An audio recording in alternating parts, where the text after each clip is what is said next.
never knew existed.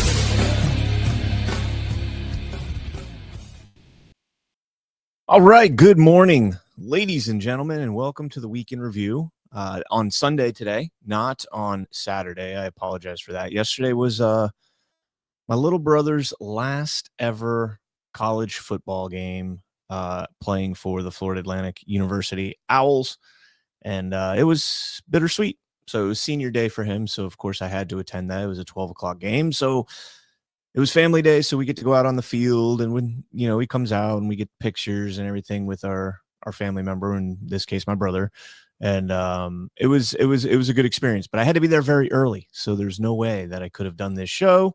And so, trying to keep with the consistency of the show, I wanted to make sure I got you guys the Week in Review. And here I am, Sunday morning, lovely Sunday morning down here in South Florida. I hope everybody else is doing exceptionally well.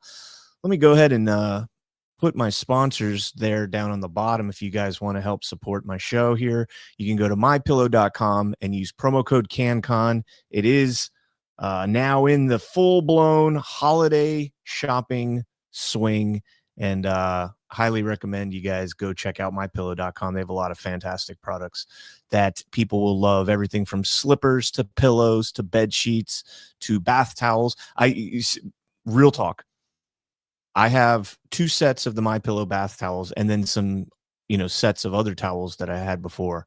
And I always use the MyPillow bath towels, but my wife put the regular ones in my bathroom, and like using those compared to the MyPillow towels, and this is after a couple years of having both, is like cardboard versus like a nice soft blanket. And the MyPillow towels, no question, are significantly better than the ones I previously had from the box store. So check them out, mypillow.com, promo code CanCon, also myshroomvibe.com down there, promo code CanCon as well for that. I got a link in the description down below for both of those. Check them out, and let's get into the show. So there's a lot to talk about, and by a lot, I mean there's a couple of topics, but there's a lot to unpack on each of these topics, and I'm going to try and go through that today broadly. And there's a lot going on in our country right now. It's a very dangerous time for our country, and I know people think you're dooming out, you're blackpilling. No. I really think that this is kind of the darkest before the dawn. Right? You know that expression, it's always darkest before the dawn. Well, I think the dawn is on the horizon, and which means it's going to get a lot worse before it gets better. So on that note, I do want to pay a hat tip here to Sarah Beckstrom, U.S. Army specialist who passed away from her injuries. Fair winds and following seas, soldier. I know that's something we typically say for Marines, sailors, and coasties, but she was, shot on Wednesday by an Afghan immigrant, illegal immigrant, technically legal, but illegal. And she succumbed to her injuries. Andrew Wolf, the staff sergeant that was shot with her, is still battling. He's out of surgery now. It looks like he came out of surgery, I think, on Thursday or Friday. And they're saying that the next week or so will be critical to see how his brain is going to respond to the swelling. So, we'll keep tabs on that, but just an absolute tragedy in our capital. She had been deputized. Both of them had been deputized just 24 hours before the event. Now, I've seen a lot of people out there saying, oh, what are the odds that, these two were sworn in right before? And that is accurate from what I can see. But that doesn't mean that they, people were saying that they enlisted 24 hours before, and it had just gotten there. That's not the case. Wolf had been in since 6 years, I think, since 2019, and Beckstrom had been in since 2023. Both of them were deputized, though, in D.C. to take on the role of military police, whatever, their official role is. I'm not sure the exact title. But either way, absolutely tragic. She was a military police officer in the National Guard, whereas I think Wolf is some sort of logistics specialist. So keep them in your prayers. The family, it was heartbreaking on Thanksgiving to see the message from the father come out that, she's not going to recover from these wounds. Just an absolutely horrible thing for a father to have to say, especially on Thanksgiving. that your daughter is not going to make it because some savage shot her in the head in cold blood. So we will definitely get into the Afghan story. I don't want to start off with that, though, because that is going to eat up a big chunk of the show here. I do want to start out with this story out in California. Again, this is just kind of the culture war effect that we've been seeing. And the culture war is a very important war because it kind of determines the direction that society is going to go. And we've, over the last 4 years, seen the, as Trump calls it, the transgender for everyone ideology thrust upon, the population as a whole, but mainly on the left, right? Nobody on the right is really buying into the, transgender for everyone hoorah. However, the left has, for a lot of them, bought into this. And even if they didn't actually buy into it, they quietly go along with it without any pushback. Well, we're starting to see some of that pushback. And I want to jump over here and play this clip of Eric Swalwell with this woman. I believe her name is, what is her name? Tia Hoyman, I believe. I think it's in here, but you'll see. So Swalwell announced for governor last week, and he's going around doing these little town halls. And this is the woman. I think we might have covered it on this show. I know for a fact I covered it on Badlands Daily. But this is the woman that was in the locker room and had a man that made like not even a half-hearted attempt at being a woman, but just literally puts one of those little scrunchy things in his hair to pull his hair back, puts on some earrings, and wears little faggoty clothing. And that was the essence of his transgenderism. So check this out. Oh, by the way, when she confronted this man and said, "Get out of my gym," and she's a big woman, she, not like fat, like strong. She's a strong woman. Was at Gold's Gym. She caused a scene, rightfully so. A man in her safe space in a woman's locker room where women are walking around, naked, showering, whatever the case might be after the gym. Should not have a man in there. Period. End of conversation. Doesn't matter what their sexual preference is. Should not have a man in there. So she goes out into the lobby of Gold's Gym and makes a scene, and they ended up revoking her gym membership and, kind of stuck up for this guy. So this is her confronting Swalwell. First thing you asked, the most emotionally poignant question. I want to start with you. I was a prosecutor in Oakland for 7 years, and where justice was warranted and mercy was warranted, I showed it. And where a stiff punishment was warranted because somebody got hurt, I stopped it. And I will not be a governor that tolerates violence against women in our state. Period. That's not going to happen. Now, as it relates to the issue of men, trans kids, men, particularly in sports, men, sure, in women's spaces, harassing. Yeah, You said it wasn't a thing. 14 times you said it wasn't a thing. So I need you to show all the women of California that you're going to protect us. I'm going to protect women. Women. As a prosecutor, I will protect women. No woman should be harassed. Are there going to be men allowed in the women's room anymore? We need to know. No woman should be harassed in a locker room. That's Answer straight. Are there going to be women? Are you against men in women's locker rooms and sports? That's all you need to answer. And right now is where you can see Swalwell getting incredibly uncomfortable because he is now put in a position where he has to deviate from the normal talking points of the Democratic Party. And when I say normal, I mean abnormal, but normalized over the last, 5 or 6 years. And it's incredible because most of this seems to be some sort of an effort against President Trump, ironically. But here you go. So watch him dance around this without addressing her directly, but kind of giving the talking points, the surface level, semantical ballet, so to speak. I'm telling you, I Please. don't want men harassing you in women's locker room. I know. That should not happen. It's happening all around America. There are 45 women and there are 45 men in the women's prisons right now. raping them, picking them out like chickens.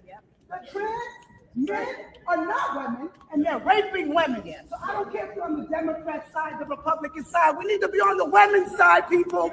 It's happening to our girls. It's happening to our women. And I'm here to let everyone know that this is happening. Open your eyes. I have millions of people behind me, black people, who they're using our civil rights to push this shit.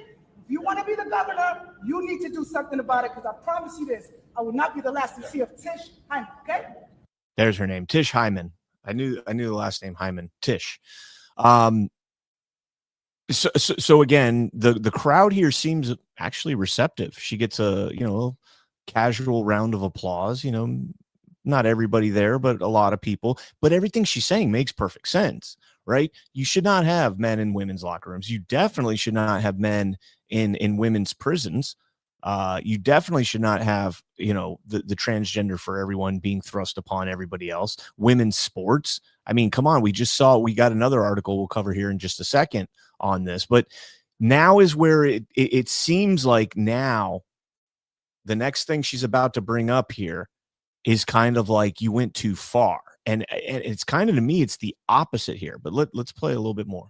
Thank you. All right. I want to hear that. You're very handsome, by the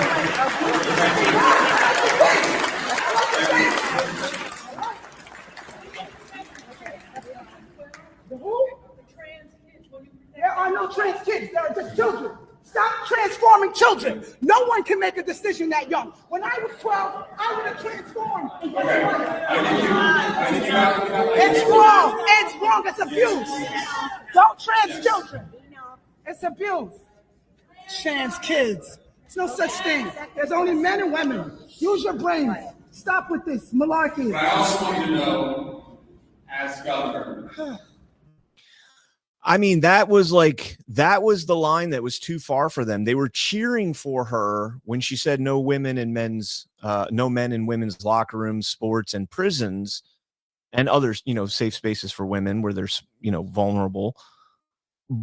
But trans kids was the line that they kind of pushed back. You heard some mumbling and grumbling coming from the audience when she said that. So to me, like, man, is that how bad certain parts of California? I mean, granted, anybody that's at a town hall like this for Eric Swalwell is left of Stalin.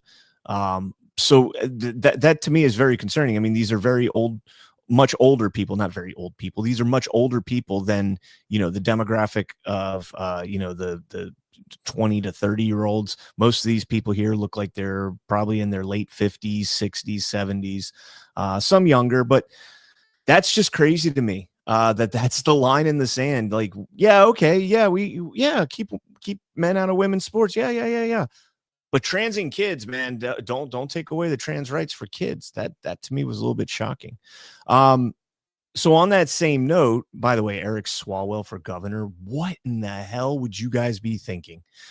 Oh man, I don't even know who else is running for governor out there in California, but I would vote for a bag of coal over Eric Swalwell. Breitbart, this is bullshit. Trans athlete wins 2025 strongest woman contest. And this actually had they took away this man's title as the world's strongest woman. The 2025 World's Strongest Woman competition awarded its gold medal to a man identifying as a woman, Jamie Booker. I'm going to go with Jamie, who admitted in 2017 that he is a, quote, trans woman, beat the UK's Andrea Thompson at an event in Arlington, Texas. After Booker was handed the win, Thompson walked away from the podium saying this is bullshit, rightfully so. And you can actually watch the video here.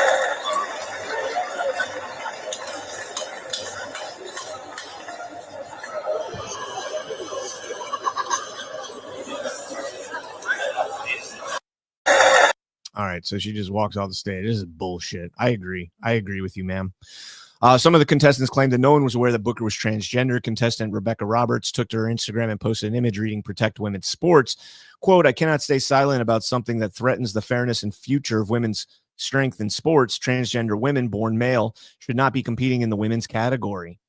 And it goes on to say that, they took away that title, and I don't know if they handed it to Andrea Thompson, the second place contestant, or not.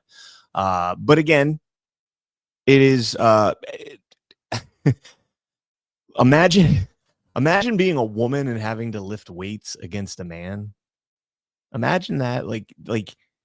I mean, no offense. I love women. I think you guys are superior to men in just about every single facet of life beyond physical strength. That's the only thing that I think women are definitely not the equivalent of man, but you guys are ahead in just about every other facet. And that's not debatable. Like, that's science.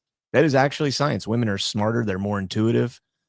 Men might be a little more rational. So when I was growing up, we were always taught, men use the rational side of the brain, women use more of the intuitive side of the brain.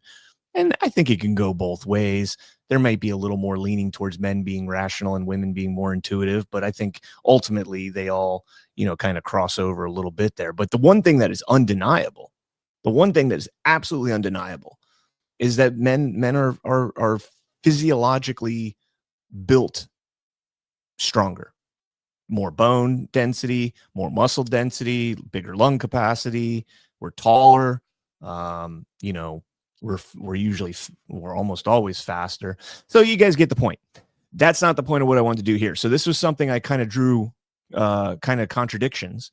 And this is using Breitbart. And I did discuss this, I think, on Wednesday with Ash. So on Badlands Daily.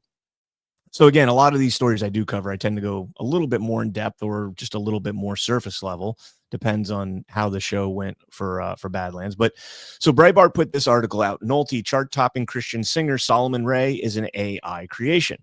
And I can spare you guys a story. This guy is got video, or this thing. It's not a guy. Not a guy. Has videos out there where, he's singing things like Amazing Grace, and I think Silent Night, I think he sings. Yeah, Silent Night. Beautiful rendition, but it's all AI. It's not created by man. So then the author here, John Nolte for Breitbart, which, keep in mind, the last article we just went through was Breitbart. He says, what's the problem if people dig it? A competing Christian artist named Forrest Frank said, quote, at minimum, AI does not have the Holy Spirit inside of it. So I think that's really weird to be opening up your spirit to something that has no spirit. Kind of agree with that. Although I don't think it's exclusive to religious content where there would be, some sort of a spiritual stirring inside of you. I think music in general stirs people at the spirit. It's something beautiful created by humans, right? And I think that it kind of shows you the beauty of what we're capable of when people make music. Now, if AI is making music, it's going to come out technically perfect, right? And when I say technically, I'm not saying technically. No, technically, the beat's going to be absolutely perfect. Every note is going to be crisp. You're going to hit every falsetto. You're going to, everything is going to be perfect about the creation of the music if it's made by artificial intelligence. Even if they try to create imperfection the way that, humans may, it's still going to sound perfect. And that's going to be, for people that don't have that emotional response to music and just kind of have that surface level, it's something in the background that sounds pleasing. I don't know. I'm going off on a tangent. That's not the point of this. Reading on, it says, let's not forget that that behind this AI creation, there are human beings with souls who create, tweak, and refine the sound, style, and look to their liking. Think of Solomon Ray as another version of a synthesizer or auto-tune. Honestly, I don't see a moral difference, but so-called purists have long been losing their minds over musical progress since Elvis lifted his lips and Dylan went electric. Solomon Ray is nothing more than an advanced drum machine. If a guy at a computer generating AI can appeal to more people than you, isn't that your problem? By all means, there should be disclosure when something is AI generated. It's probably the only opinion aspect of this article I agree with. Beyond that, and I say this as a political writer where AI is replacing political writers, I say this as a novelist when AI is replacing novelists. If you can't beat the machine, whose fault is that? And the reason I brought this up in the week is because you have two articles from the same outlet on the same day, within hours of each other, where you have one person saying that AI is okay, it's acceptable. If you can't beat it, be better than AI. Like, if you're not getting the clicks and views and likes and everything, then you should be better. But then on the other hand, you have a man competing against women, and you're saying, no way, men are superior to women in physical sports and should not be able to compete. So when it comes to our own gender, we want that division. We want that we want that line in the sand between men and women. However, when it comes to transhumanism and robots and AI and computers and everything else against humans, we're okay with it. Be better, humans, and then the robots and everything won't take your place. The AI won't take your place. Is that not completely and totally hypocritical? In fact, I think it's worse. I think there's more of a competition between a trans man, trans woman, whatever you want to call them, a man and a woman. There's more competition there. There are women out there who can beat men in physical sports. My aunt growing up was the starting shortstop on her varsity baseball team, shortstop, arguably the most important fielding position on the field other than maybe center field, right? And she was a starting shortstop as a woman. She was better than men. It happens. There are anomalies. The one thing that you will never be better than in terms of being able to create something that is going to be perfect. Again, I want to be very careful here because human beings for our entire existence have created beautiful works of art, Da Vinci and Rembrandt and Picasso and, Beethoven, and some of the things that we've created are incredible. But now we got machines that are going to be doing the same thing. And these machines are not just going to be creating it. They're also going to be understanding what is going to invoke an emotional response from humans by analyzing data and seeing what people are interested in, what people want to hear right now. And then they will be able to create something that specifically appeals to the masses. And it can literally lead to indoctrination. I think that was incredibly ironic to me that they put that up there, that Breitbart had those competing polar opposite views right there. And maybe I'm just going, overlooking this. Do you guys agree with me on that? Like, do you guys see what I'm making a point about here? Like, I definitely think men should never be allowed to compete in women's sports. I also think that artificial intelligence needs to be labeled so that people understand that they are watching something that is not genuinely human, right? They're trying to pass it off as human, and we need to understand that. Cam's with me. Thanks, Cam. Appreciate you, brother. Good to see you, man. Okay. Let's see where we're going to go next. I do want to, let's talk about this story.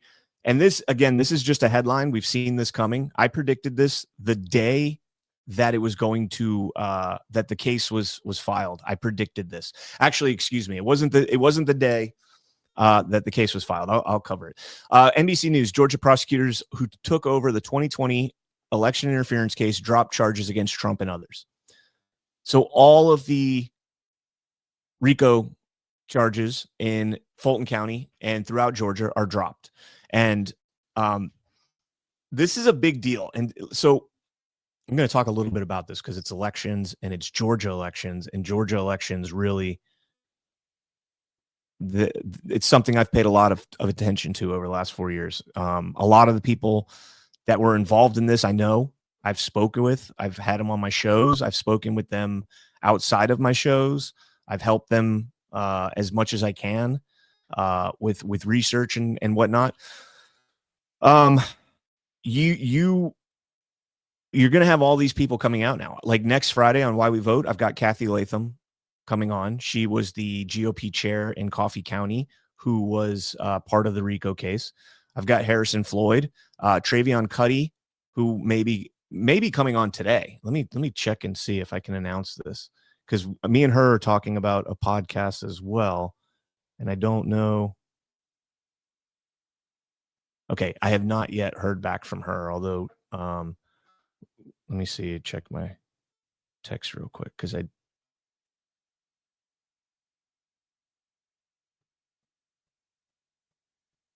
Oh, hi, I'm Sophia, a customer service representative from YouTube. Your resume has been recommended by multiple online recruitment platforms. Yeah, no thanks. I don't know why I'm getting all these job offers. I've never I've always worked for myself. Anyways, so they're going to be coming out and talking more about this, and you're going to get the real story on what happened in Georgia in the 2020 election. There's going to be a lot of things about certain people that were counting ballots and scanning ballots in the dead of the night, certain police body cam footage that caught conversations that we were missing context. We're going to get the context filled in on those. The day that this case went down, when Harrison Floyd's attorneys argued in front of Judge Scott McAfee, when they argued, what if we prove Trump won? And then I saw the list of documents that they were subpoenaing from Fulton County, I knew this case was going nowhere. I believe it was November 3rd of 2023 that this trial went down. The hearing went down. And I said on that day, this case is DOA. This case will never go anywhere. And here we are, case dismissed, and great news. So again, stay tuned. If you're following on Rumble, make sure you follow on YouTube. If you're following on YouTube, make sure you're following on Rumble. We're going to have Kathy Latham, I believe, is going to be on Friday. I did also get some news just now.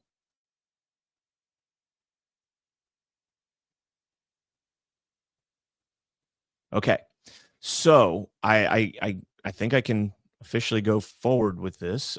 We are going to be having, Ash and I on Why We Vote are going to be having Patrick Byrne on. He has agreed to come on our show to discuss the thread, I guess, that Emerald Robinson put out. I know there's been a lot of people wondering about that, and there's been all sorts of reactions to it. I have not given a reaction specifically to that thread. I did talk on Why We Vote on Friday. I talked with me and Ash and Colonel Towner talked about the Gary Bernstein, Ralph Pizzullo, Laura Logan interview.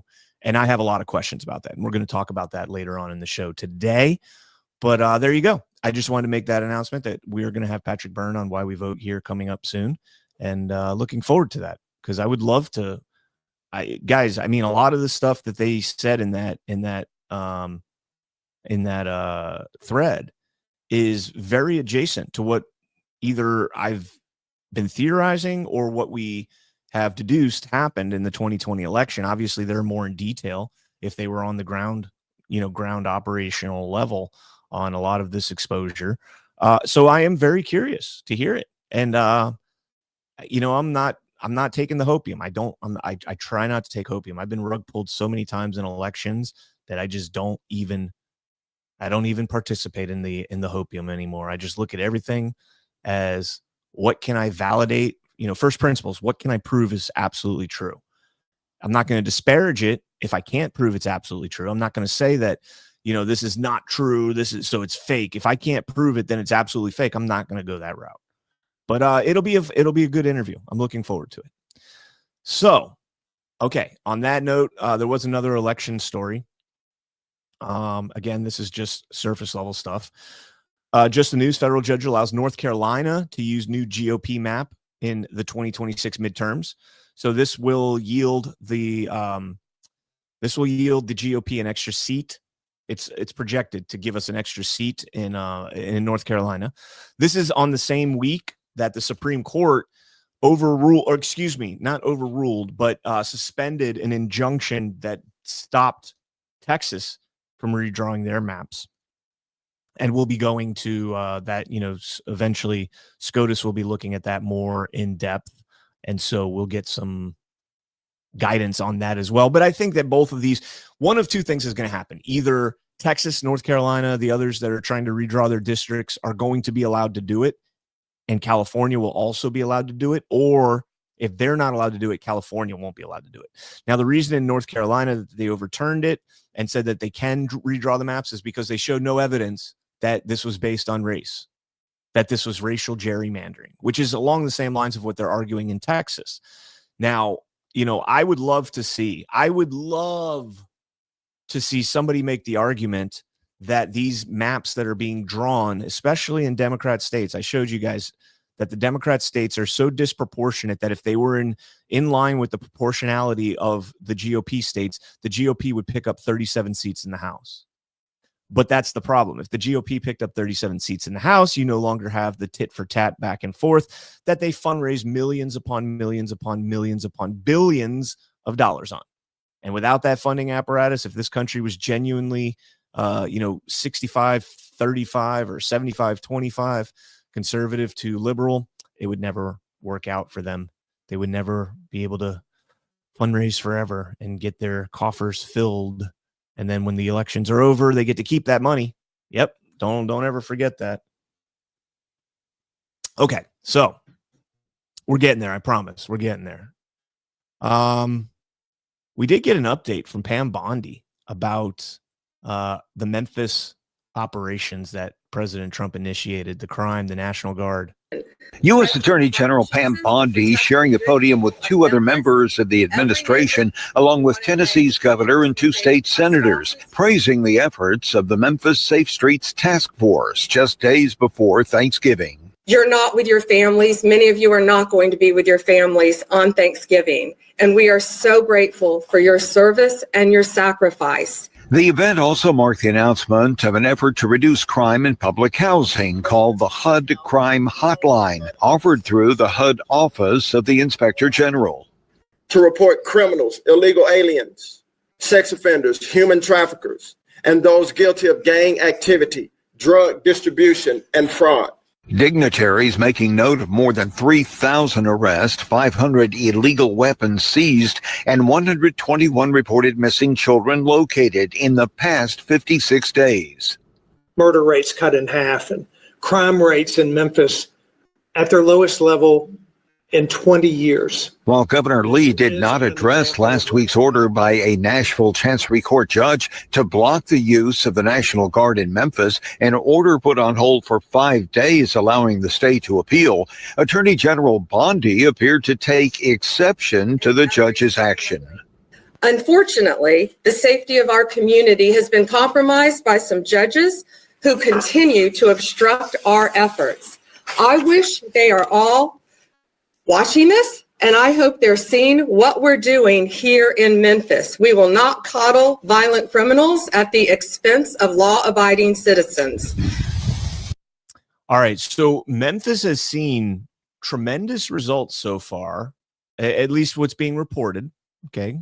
What's being reported, tremendous results on cutting back on crime. Now, what they're talking about there was in Memphis, there was actually I guess it's like a county level judge making rulings on federal law. Like, that to me was a little bit crazy that this wasn't brought to a U.S. district judge. How is that jurisdiction? How does that how does a county judge have jurisdiction over the National Guard, which would be state, and the orders of the president of the United States as the commander in chief, which would be federal? That to me, when I saw that, like, Pam Bondi should have just been like, who are you? What, who are you in this? Are you, I don't know. But it's funny that they're in Memphis like that. I think we predicted that, or I predicted that, not predicted. I suggested, I said, if you're getting all this pushback in LA, Chicago, Oregon, why don't you do it in a red state with a blue city? Memphis would be the perfect one because it's in a blood red state and it's got the highest crime rate in the nation. Let's do it there. And now we've got it underway. All right, I do want to take just a quick break and talk about a sponsor for today's show, guys. Are you guys looking for smarter ways to browse and enjoy your favorite content without ads? Well, you can get the Perplexity Pro bundle with Rumble Premium for just $19.99 a month when you sign up before December 31st. Normally a $29.99 value. With Rumble Premium, you'll get an ad-free viewing experience across all of your devices and access to exclusive premium content with no interruptions, just the videos and the streams that you love anytime, anywhere. Plus, Perplexity Pro boosts your productivity with unlimited research, unlimited uploads, exclusive member perks, and access to the latest and most advanced AI models for faster, smarter answers every day. Save over 30% on this powerful bundle. Head to rumble.com/premium before December 31st to sign up and unlock your premium experience. All right. I love Perplexity. You guys know that. I use Perplexity every single day. Comet, all of it. All right, let's see where we want to go next. Let me jump in the chat here for just a second. See what's going on. Record number of Congress not going for re-election in 2026. Troy Nails just dropped. What else we got? Guys, if you have not yet, can you please hit that thumbs up? Help me out tremendously. Little over 200 watching, 78 thumbs up. If you guys could smash that thumb, it would help me out quite a bit. Mag says, I like Comet and Perplexity. So do I. And you're not going to have I'm sure Mag saw it because she watches a lot of our shows. The person falling in love with Chat GPT and like announcing it's husband and wife after divorcing her husband to get involved with Chat GPT. What a bunch of weirdos, man. What a bunch of weirdos. All right. Here's a story another headline here. MS Now, which is apparently used to be MSNBC, I guess. Trump weighing the ouster of Kash Patel, according to sources. Oh, that's just brilliant. It was so brilliant that Caroline Levitt said this story is completely made up. In fact, when the fake news published, I was in the Oval Office where President Trump was meeting with his law enforcement team, including FBI Director Kash Patel. I read the headlines to the president and he laughed and he said, "What? That's totally false. Come on, Kash, let's take a picture to show them you're doing a great job." And then we got this lovely shot right here of DJT and Kash Patel. I know a lot of people are going hard on Bondi, Kash. I'm not as confident in Bondi as I am in Patel, but I am all in on Kash Patel still. I am still pleased with Kash Patel's performance. I think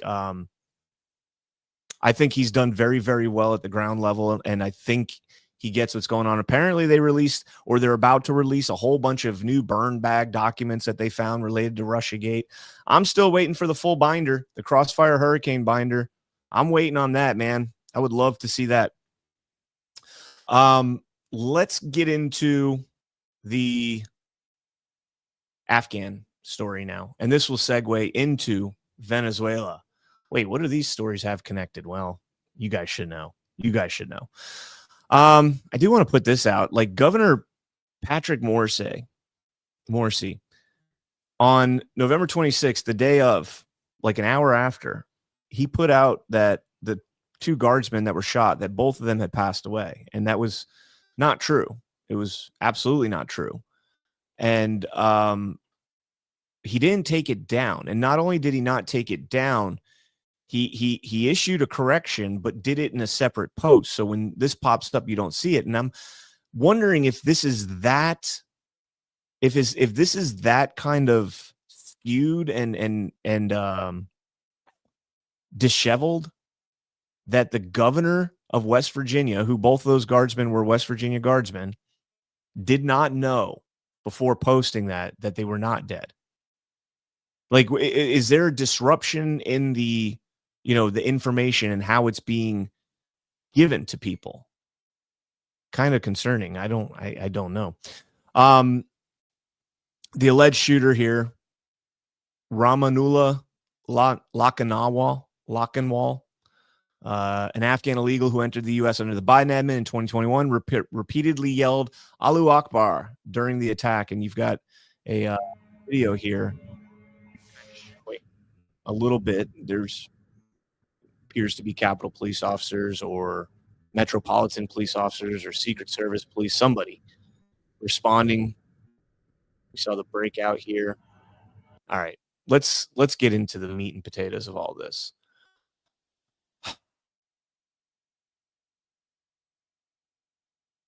So Sky News says Washington, D.C. suspect is an Afghan national who worked with a CIA-backed unit. Now, some of you guys that have been watching the other shows I'm on, you guys understand that this guy was Afghan Special Forces, which is much higher than just the Afghan regulars, so to speak.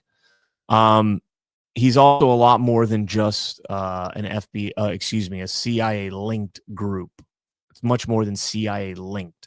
Should be CIA created, run, funded, organized, directed, ordered, everything else. It was a CIA group operating under the cloak of the Afghan government. Kash Patel came out and said the FBI searched multiple properties in Washington State and San Diego on Thursday in what officials said was a terrorism probe into the D.C. shooting. Investigators seized numerous electronic devices from the suspect's house in Washington State, including cell phones, laptops, and iPads. FBI Director Kash Patel told the news conference. The relatives also said Lackenwall was working for an online retail giant, Amazon, the last time they spoke several months ago. Now, those are two key things, and I talked about them. I questioned them on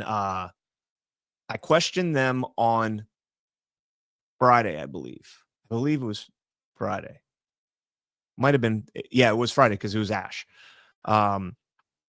We got some answers, not a lot, but let's get into those answers. So, New York Times, like 3 hours after I did Badlands Daily and talked about Lackenwall being a 0-unit operator, very elite group of Afghan soldiers.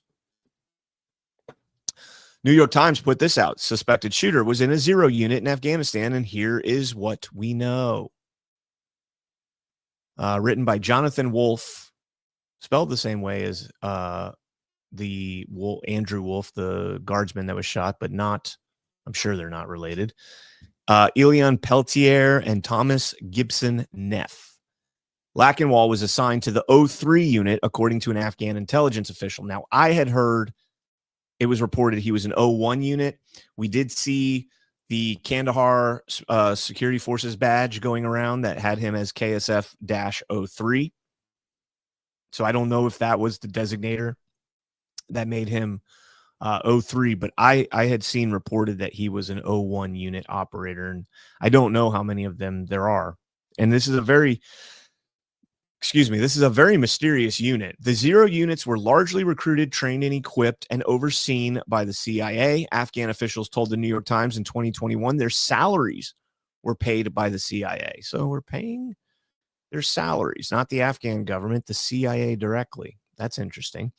The units, however, are operated largely outside of the normal chain of command of U.S. and Afghan forces. In July of 21, when the president of Afghanistan wanted the forces to defend Kandahar city against the advancing Taliban, he had to ask the CIA for the unit's aid, according to Afghan officials.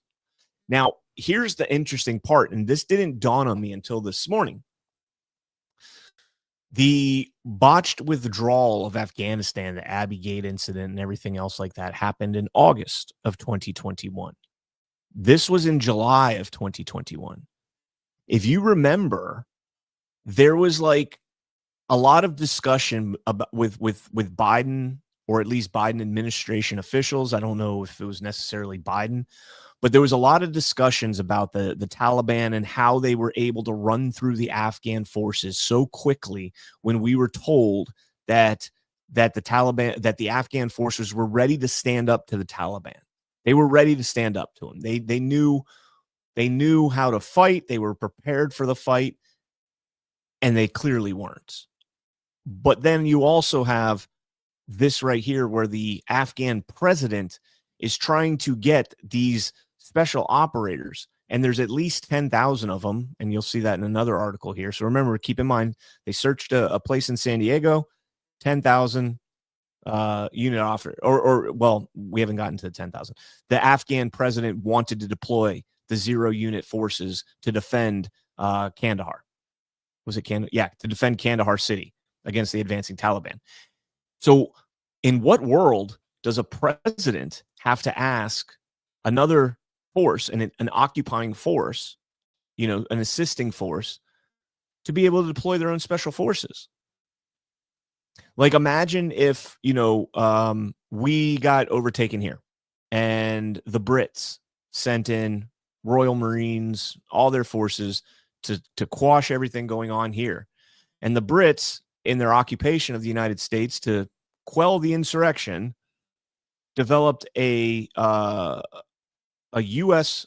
Special Operations Command that they trained and along with U.S. forces, but then that command was beholden to the king and to the prime minister and not to the president of the United States.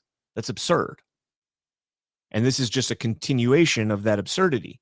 The CIA trained them. The CIA recruited them. The CIA funded them. The CIA paid them. The CIA trained them. The CIA did everything with them, even going as far as being able to subvert the president of Afghanistan's orders on the deployment of that unit.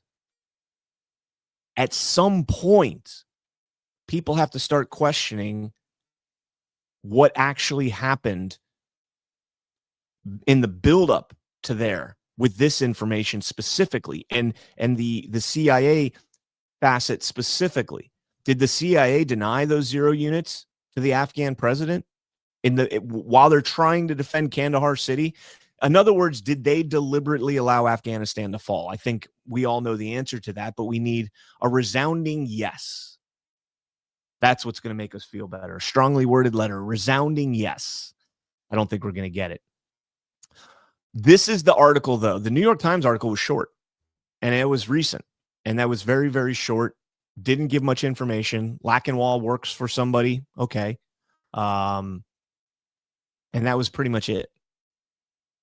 This one was the article that to me was the most interesting.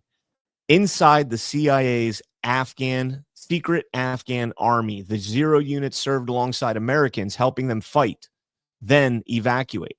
Now they face uncertainty as they begin their new lives in the United States.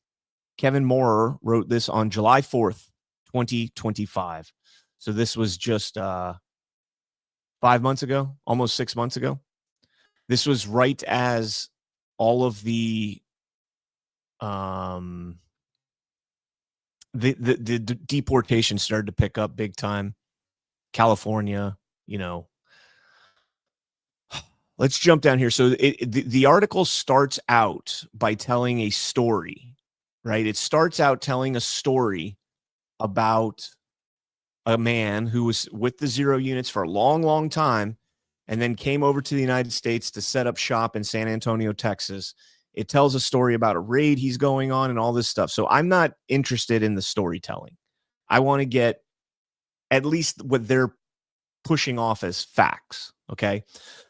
So reading here, Rolling Stone, keep in mind, CIA talking head outlet, see intelligence all over the Rolling Stone intelligence community. There's no other Afghan unit on the battlefield with the same training or equipment as the 0 units.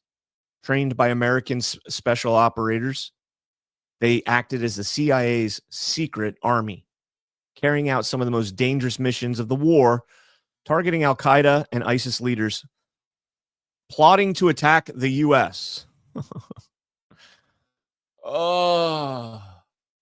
Plotting to attack the U.S. You know how you stop Afghans from attacking the U.S.? You don't let them into the U.S. They don't have an air force. They don't really even have airplanes. Like, even if they wanted to, transport over here, they don't really have that capability. According to CIA officials who served with the units, often members of the Joint Special Operations Command, JSOC, including SEAL Team 6, would be part of the mission to call in airstrikes, but the bulk of the fighting was done by the Afghan soldiers led by CIA ground branch officers. Jump down here a little bit. I covered, and this is the author, I covered the war in Afghanistan for 17 years, Keck, and the 0 units were cloaked in legend. I first encountered them in 2005 at a small U.S. Special Forces base tucked in the Hindu Kush near Asadabad. I stood outside the operations center talking to some of the Green Berets when I saw a group of Afghan soldiers wearing night vision goggles line up for vehicles for a raid. The night vision piqued my interest because you didn't see it on Afghan troops at that time. You still don't see. When I was there in 2010, 2012, 2013, 2011, that whole period, you never saw Afghans with NVGs, night vision goggles, never. I asked one of the Special Forces soldiers who the Afghan soldiers were. He shook his head. This wasn't a conversation he wanted to have with a reporter. I don't know what you're talking about, he said. A few years later, I spotted the 0 unit soldiers again. And again, I was told by special operations soldiers not to ask questions about them. By then, I'd heard about this secret Afghan army. The only news about their operations came in the aftermath of the killing of a terrorist leader or in accusations of war crimes. Even now, U.S. officials cannot officially acknowledge the connection between the intelligence agencies and the Zero units. Zero unit slots were coveted because of the better pay, better training, and the chance to work alongside elite U.S. operators. In later years, there was also opportunity to immigrate and resettle in the United States after at least 1 year of service and a United States government recommendation. In the final days of the war in 2021, roughly 81,000 Afghan immigrants, including almost 10,000 members of the Zero units, along with many of their families, were evacuated by the CIA and resettled across the United States. There are close to 4,500 living in the U.S. who are still waiting to secure legal status because of paperwork delays from the federal government. Okay, so we got more to read, but let's unpack this for a minute. So we're getting a picture being painted here of a highly elite Afghan Special Forces command that trains alongside the best of the best. I mean, SEAL Team 6 is one of the best operation forces in the world. In the world. These are guys that, train for the best of the best of the best. And they're training these Afghan troops, these Zero unit soldiers. They're doing these night raids. They've got these NVGs. They're very hush-hush. Nobody will talk about them. Green Berets, also top unit, elite units, Green Berets. 10,000 of them were brought to the United States. Like, who in their right mind would do that? You train these men to be the best of the best of the best. I don't think they ever got to that rank, by the way. I have several friends. When I got out of the Marine Corps, one of my sergeants that I was with when I was a boot calls me up and he's like, "Hey, you want to do a contract?" I think it was for Raytheon. I don't remember, but he says, "You want to do a contract teaching Afghan Special Forces how to shoot mortars?" And I was like, "Damn, it paid really well, like well into the six figures." Well, not well in, because that would be like 100,000 up to 999,000. But it was a very nice six-figure paycheck for like 8 months of work. And I was like, "No, I promised my wife I wouldn't deploy again." And because I had to go to Afghanistan, I would have had to go back. I was like, "No, I promised my wife I wouldn't go back." And so him and I started talking about the Afghan Special Forces. He's like, "Dude, it's the easiest job in the world. These people are retarded." He's like, "These people are dumb as a box of rocks. They don't do anything. And I just sit in my hooch all day and watch TV and movies and play video games and stuff like that." Now, I'm sure he's over-exaggerating. I'm sure they actually weren't dumb as a box of rocks. They were probably more on like Lance Corporal, fresh Lance Corporal, boot Lance Corporal status. But, he didn't say they were he wasn't very impressed by them. I'll just leave that at that.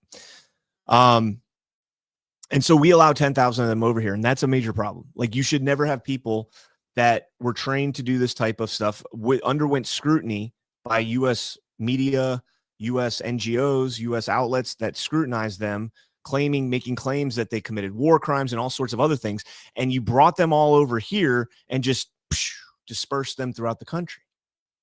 The fuck were you thinking? Let's keep reading. No one just joined the Zero units. Soldiers had to be recommended by a close family member or friend who vouched for their loyalty. Andar, that's the person that started the story. Andar initially served in 2007 with Special Forces before joining the Zero units in 2012 after his brother referred him. Unlike other Afghan units infiltrated by the Taliban, Zero units never suffered an insider attack. When Afghan soldiers who were radicalized turned against U.S. advisors, which former CIA, they were never attacked by an insider attack when Afghan soldiers radicalized turned against U.S. soldiers, which former CIA officers say was the byproduct of a strict vetting program.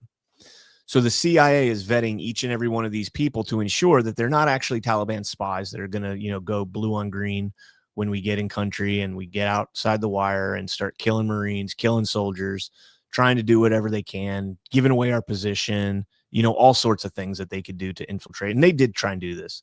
And there were commanders in Afghanistan. We had one guy that one time he negligently discharged a round, ND we call it. He ND'd on our fob, shot it straight up into the air. It wasn't, it's a big deal because you ND'd, but it wasn't like he put any of us in direct threat. He didn't shoot out any of us or anything. Well, the commander for that guy had him bear crawling around the entire base that we were on, which is just dirt ground. It's not concrete or anything. He had him bear crawling around the entire base and called it a race and had to complete 50 laps. And it's a big base. And he had to go around it 50. Well, okay. When I say big base, maybe that's an overstatement. But I would say he probably bear crawled or low crawled, excuse me, not bear crawled, low crawled, meaning on his hands and knees. He probably low crawled close to 10 miles that day for that ND. And he was getting hazed the whole time. The whole time he was getting hazed. So the blue on green happens. I never personally saw it, but I always heard stories about it and all that stuff. Never happened in this unit, though. The CIA vetted these people so well. I to be honest with you, and this is just my opinion and my speculation, I would not be surprised if they tortured them to get any information out of them. Softcore torture, kind of like SEER school, right? If you've ever been through SEER school, they essentially torture you. It doesn't sound as bad as it actually is. I think when Alf and I interviewed Kyle Seraphin, we talked a lot about SEER school. That was a while back on SITREP. All right, so 0 units were like a scalpel, pursuing terrorist targets at the highest level. They mainly operated at night. There was a series of high-stakes raids against targets making car and suicide bombs and terrorist leaders with bodyguards. Okay, so that, again, emphasizing, I probably should have read that last paragraph before I went any further. That last paragraph right there shows you their precision, right? They only operate at night. They're the ones that go on the ground and conduct the raids, whereas the SEALs and everybody else just kind of lurk in the background. I don't believe that for a second, by the way. I don't believe that for a second. But they're the ones that are kicking in the doors and doing all the grunt work, so to speak. I don't believe that. I think you would have to be. It would be very difficult to find a SEAL anywhere, special forces, infantry, any of the combat MOSs, vector units, any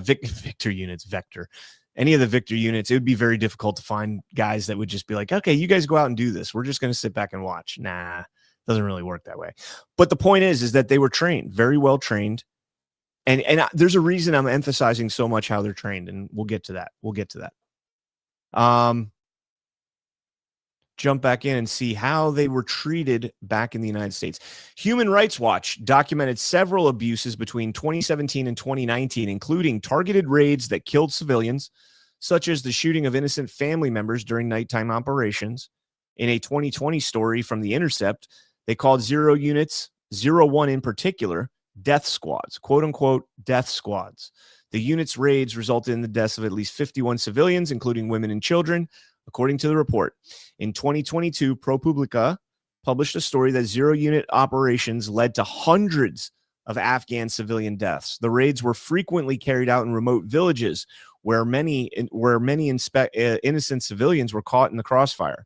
Critics argue that 0 units operations, far from helping to neutralize terrorist threats, often made enemies out of ordinary Afghan families.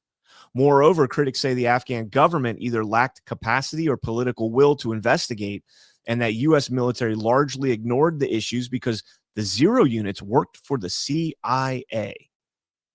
So it's sounding like they had cover. Like, if anything ever happens to you, come back to your CIA handler and tell him, and we'll make it go away, is what this sounds like.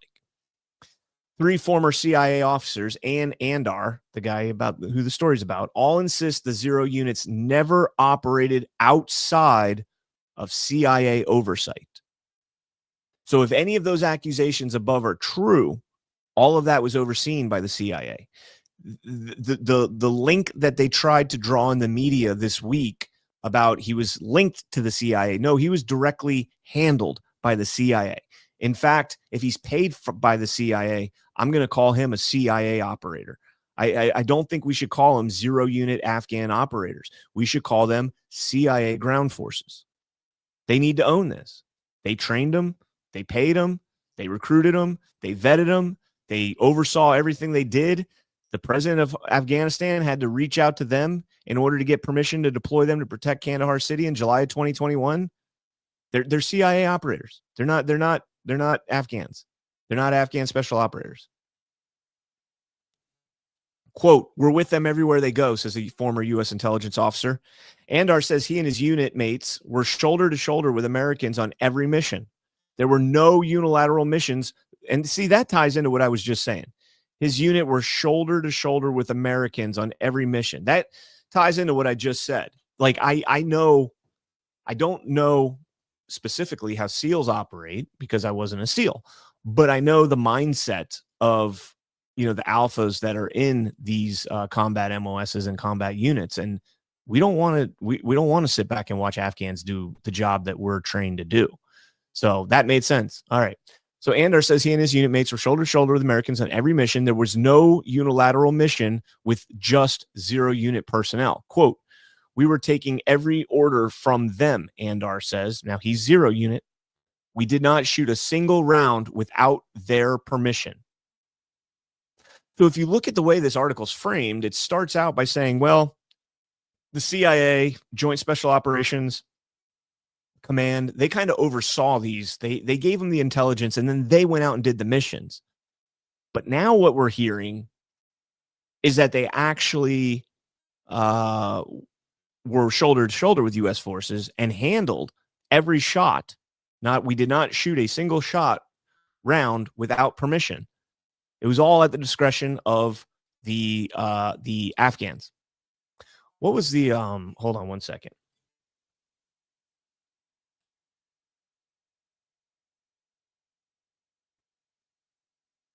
I'm trying to remember what the operation was. Somebody in the chat who watches Book of Trump.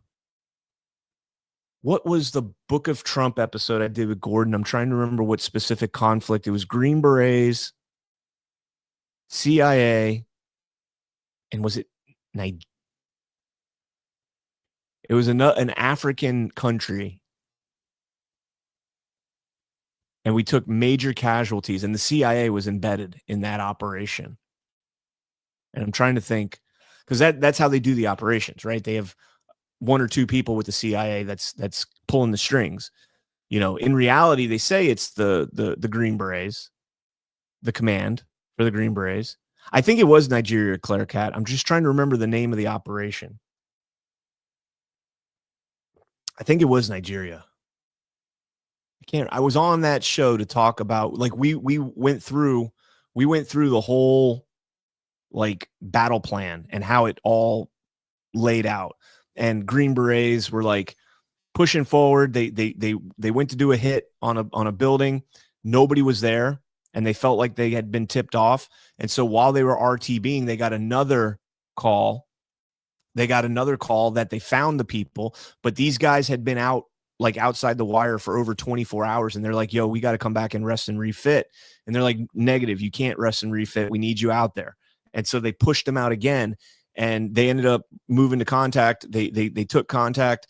They ended up trying to break contact and get away while they waited for, air support or whatever else. And they ended up losing a bunch of Green Berets that day. And they lost a bunch of the local nationals that were fighting alongside them, and they had CIA handlers with them. Wakanda. No, definitely not Wakanda. All right. Anyways, the point is this is how these operations go down. They do in fact go out with them. They just, they don't document that they're going out with them. All right.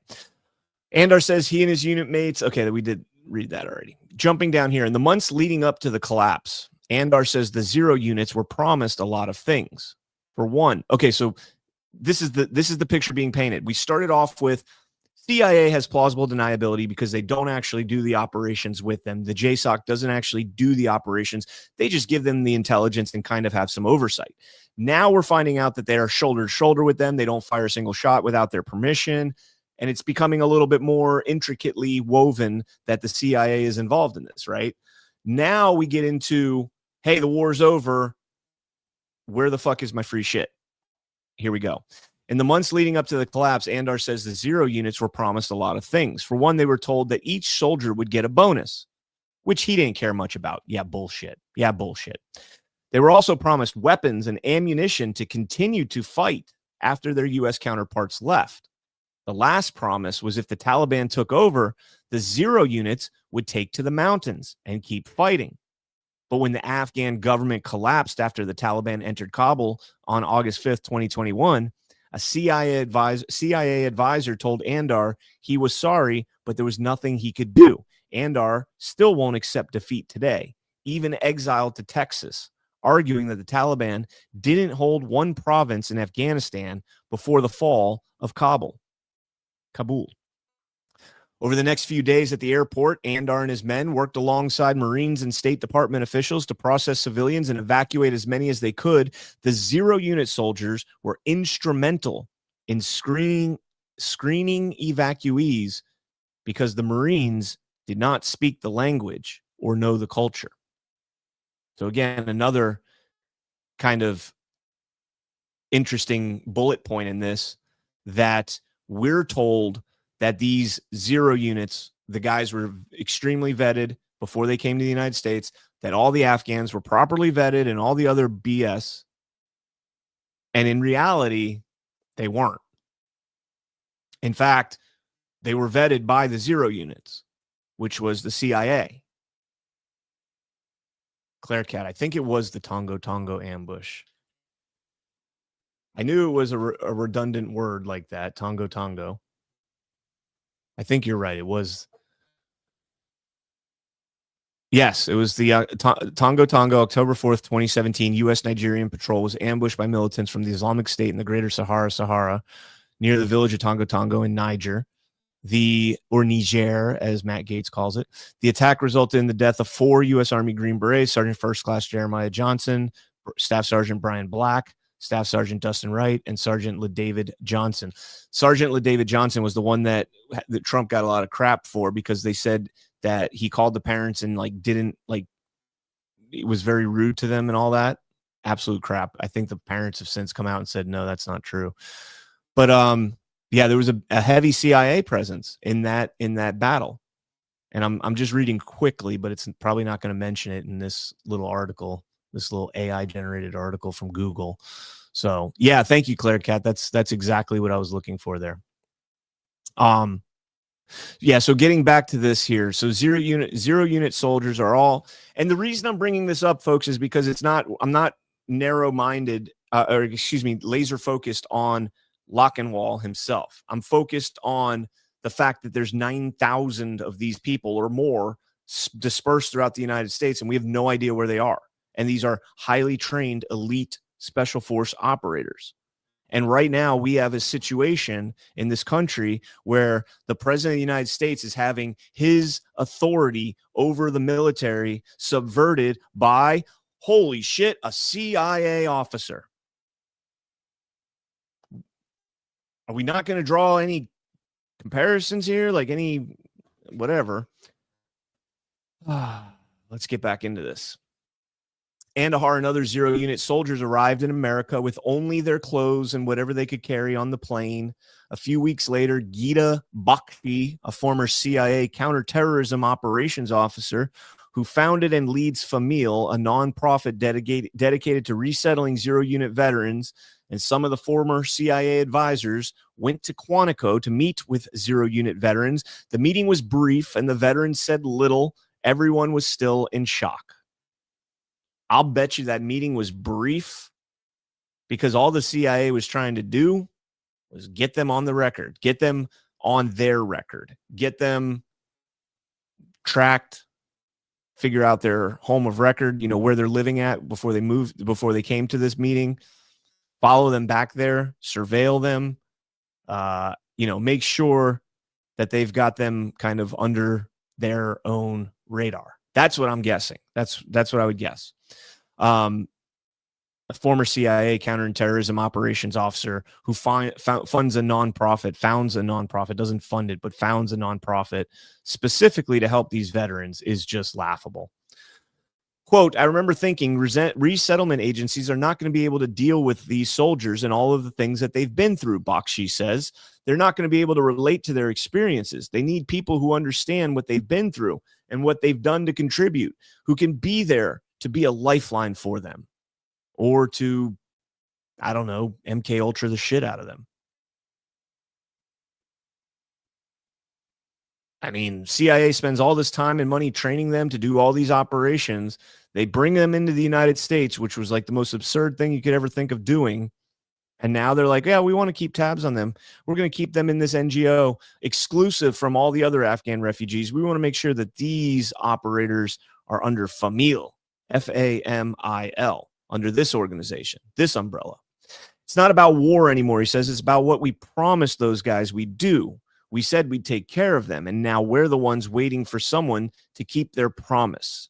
Are you seeing the kind of animosity building up here? These guys went from highly trained, loving their job, fighting for their country and everything else, going back, being told that we're going to keep fighting, and then all of a sudden the U.S. is like, well, we can't keep fighting. We're abandoning ship. We're abandoning ship. And you guys are welcome to come with us. By the way, can you please vet all the people coming back here as we're telling you to abandon your country and move you to our country where you don't assimilate whatsoever? There is no familiarity between these zero unit folks and your everyday American citizen. And we'll read about that here in a second, but you'll see there is no assimilation. It's just two diverse cultures that don't assimilate. But we brought them over here, and the CIA is keeping tabs on them. And one of them just murdered an Afghan soldier and tried to murder another one and drove 3,000 plus miles to do it. We got problems. Now, this is where it ties into the other article, perhaps, the San Diego article. The ride down the Pacific Coast Highway takes about 2 hours. Some of the most iconic scenery in the United States fades as we enter El Cajon, California, which looks like a town in a Grand Theft Auto video game. We arrive at a ramshackle ranch-style house tucked in the back of a cul-de-sac in a dusty neighborhood. A tall fence opens into a small courtyard covered in ornate rugs, and couches. Andar sits on a couch with a leg propped up scrolling through his phone. Bakshi sits next to him. That's the NGO woman, the CIA officer. Bakshi and Andar act like family. They bicker and they tease each other. While we wait for other guests, Bakshi jokingly tells Andar to stop talking because his story about a previous operation is boring. Oh, the spook tells the spook's toy to stop talking because it's boring. Please. Stop talking because that story about that previous operation is totally classified. I mean, boring. This familiarity comes from working weeks and months through crises, soldiers who died by suicide or immigration nightmares. We've been through hell and back together, Bakshi says. As more zero units roll in for dinner, Andar makes introductions, usually in the form of a humorous story. The men talk and laugh. They like to joke about how ugly someone's wife was because until the evacuation, none of the soldiers ever saw their unit mates' spouses. I call absolute bullshit on that.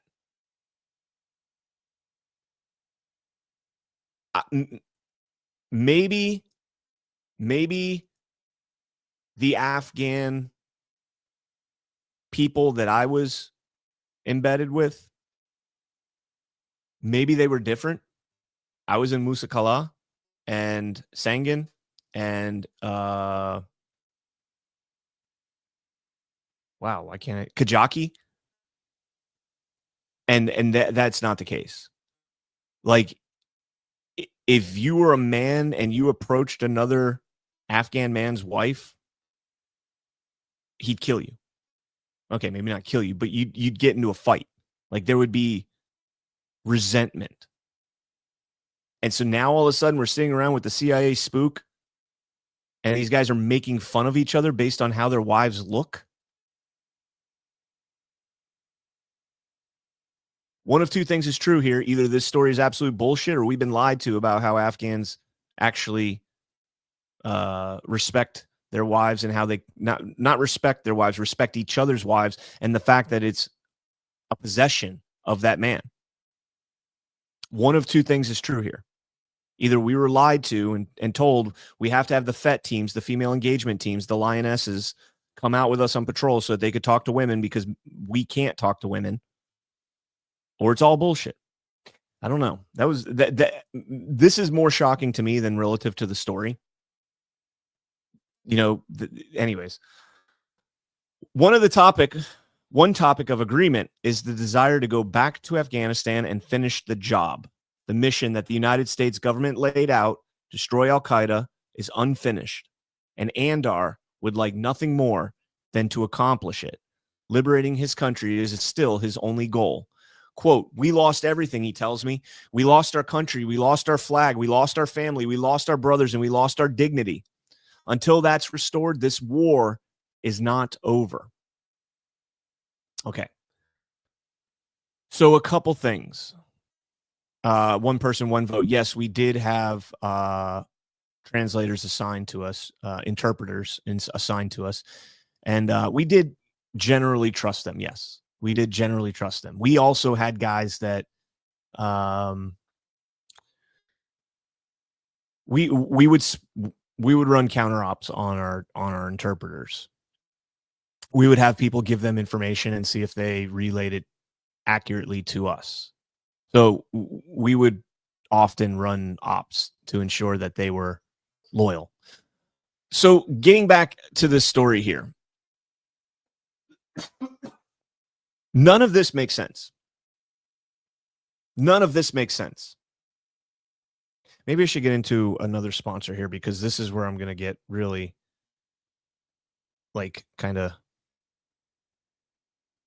this is where I'm going to get really fired up.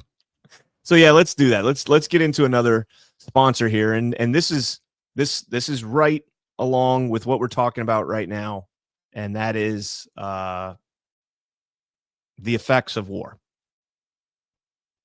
And so I want to share a quick story about a family supporting this channel. 8 years ago, they had a brother return from Afghanistan with significant injuries.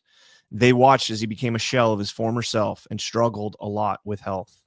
And I know this story all too well. We can't share the exact story because of FDA restrictions. Shame on FDA. But friends kept suggesting CBD, so they tried dozens of CBD products, but nothing helped. Out of frustration, they began to create their own. They started making it to help friends, family have CBD that they knew was as clean and powerful as possible. Then doctors started asking to carry it, and it took off. Now they speak at medical conventions and help others across the United States. While most companies have 1 to 10 compounds in CBD oil, their oil has up to 50. They have 8 things that make them different. They make balms, gummies, pet products, etc. They're called Emerald Med. You should get these. You should go check these guys out. If you get their CBD and you don't notice a big difference, that they'll actually provide you with a complete refund. Complete refund. If you want to support a company that supports our channel and free speech with marketing dollars, and you need a source for CBD that's real, they're running a Black Friday deal. You can click the link below to try Emerald Med, 40% off today. Get extreme muscle and joint relief, support quality sleep, or even daytime calm. They're worth a try at least once. Just click the link below and use the code for 40% off up to 2 items today. That is a story near and dear to my heart, and they are going to be in a struggle. A lot of these CBD companies are going to be in struggles because of the government and the bill that they just put out, the government shutdown bill. And if that comes to fruition, they could lose a lot of money as a result. So check them out if you can. Support, those businesses. Okay, so getting back to where I'm at, none of this story makes sense. And I'm not saying it didn't happen. I'm not going down that rabbit hole. Sarah Beckstrom passed away from her injuries, and an Afghan special operator is allegedly the one who did it, reportedly the one who did it. The El Cajon thing that I just mentioned there, driving down Pacific Coast Highway, when I read that this morning, because I read this article earlier in the week, When I read that again this morning, I was like, whoa, whoa, whoa. Pacific Coast Highway. We went from a guy that's in Texas in San Antonio, this Andar guy, to now we're in El Cajon in the Pacific Coast Highway, and he's out there meeting with other zero-unit veterans. Well, the FBI searched a property in San Diego in relation to the Lockenwall shooting, the zero-unit guy in D.C. Two separate guys, two totally separate guys, separated by about 8 years. So if Andar and Bakshi, the CIA operator, went to El Cajon, which is, I looked it up, 16 miles from San Diego. So it's close enough to San Diego that somebody might have been like, oh, you know what? I'm not going to put El Cajon in here. I'm going to put San Diego. People know that a little bit better. Captain Brad Fry says El Cajon is inland San Diego. This is interesting now. That little tidbit I did not pick up on and put those two together until this morning when I was researching this show. What is in San Diego that zero-unit guys are flying or moving from across the country to come and group up there? You got the guy from Washington, Lockenwall, who seems to have gone down there, or at least there's an interest in him in San Diego. And then Andar in July of this year going out there and meeting with a CIA counterterrorism operations officer, former CIA. What is going on out there? Was that the building that was searched? I'm kind of wondering if it was. It's very, very interesting to me. And as Claire Cat says, Coronado and Pendleton. Yes, there's Camp Pendleton Marine Base, but Coronado, the SEAL base, is the more interesting one, if you ask me. That's the more interesting one. SEALs, the best of the best, but they also have a lot of CIA operations that they take. What was the Lone Wolf, I think it was called? Ash turned me on to it, and I watched 2 seasons of it. It had Chris Pratt, the guy from Marvel, the good guy, and another guy, I can't remember his name, but they were Navy SEALs. One of them went on to be CIA, and the other one eventually went on to be CIA. They did a lot of work with the CIA. That's how it works. So again, I think this is very interesting that we've got 9,000 of these zero-unit guys throughout the United States, and the FBI is looking in San Diego, where just 6 months ago, Rolling Stone, Terminalist, there you go. That's what it is. Thank you. The second one was called Lone Wolf, though. The second one, which was like a prequel. It was very good. Both of them were very good. There is a very interesting thing. Aeolus is saying it's considered San Diego large Afghanistan community. Okay. Fascinating that there's a large Afghan community that close. Because there was another article that I covered the other day. It was this one. Where it says that U.S. Citizenship and Immigration Services Director Joseph Edlow said Thursday that the other had come at a request for President Trump. 2 Homeland Security officials said that there are 19 countries on the list, including Afghanistan, Cuba, Haiti, Iran, Somalia, Libya, Sudan, Yemen, and Venezuela, who all are having rigorous re-examination of all green cards for every immigrant. He's also paused the visas. Now, one of the things we saw in the Rolling Stone article is a lot of these zero-unit guys are waiting for their visas, and they're getting frustrated waiting for their visas. They're saying, hey, we did everything you asked, and why are you not giving this to us? Now, with President Trump pausing it, these people may get desperate. They may be afraid that they're going to get deported now if they don't get their visa. They're going to get deported by ICE or whatever the case might be, and this could be why you're seeing an escalation. We saw another Afghan immigrant, illegal immigrant, who threatened to blow up parts of Texas. So, blow up a car bomb in Texas, not parts of Texas. Since the shooting, the Trump admin had already paused all immigration processing requests from Afghan nationals. An estimated 85,000 Afghans were settled in the U.S. under Operation Allies Welcome after the 2021 withdrawal. In many cases, they were initially housed at military bases and flown to the U.S. after undergoing processing. So the reason I bring that up, were these people, these zero units, brought and housed in San Diego, Coronado, wherever the case might be first, and then eventually, dispersed throughout the country. I don't know. So the shooting suspect's brother, jump into this story here from the Associated Press from yesterday, I believe. This was 2 days ago, so Friday. Suspect in shooting of National Guard member faces murder charge as U.S. halts all asylum decisions. And then, of course, mentioning Sarah Beckstrom, rest in peace. The Trump administration said Friday it's halting all asylum decisions and has also paused issuing visas for people traveling on Afghan passports. So you're going to have, again, these zero-unit operators, 4,500 or so of them who were waiting, are now going to have their visas paused. That is going to kindle the flames.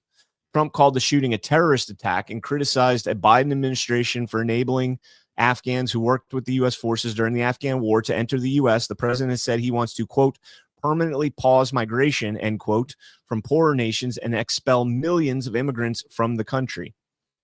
Lackenwall had been living in Bellingham, Washington, about 80 miles north of Seattle with his wife and 5 children, 5 boys from what I've read, which is significant. We'll get into that. Mohammed Shirzad, a neighbor of Lackenwall's, told the AP in a phone interview that Lackenwall was polite, quiet, and spoke very little English. Quote, he was so quiet and the kids were so polite. They were so playful, but we didn't see anything bad about him. Shirzad said Lackenwall, quote unquote, disappeared about 2 weeks ago. Lackenwall had briefly worked as an independent contractor for Amazon Flex, delivering packages from the end of July to the end of August and had not been active since.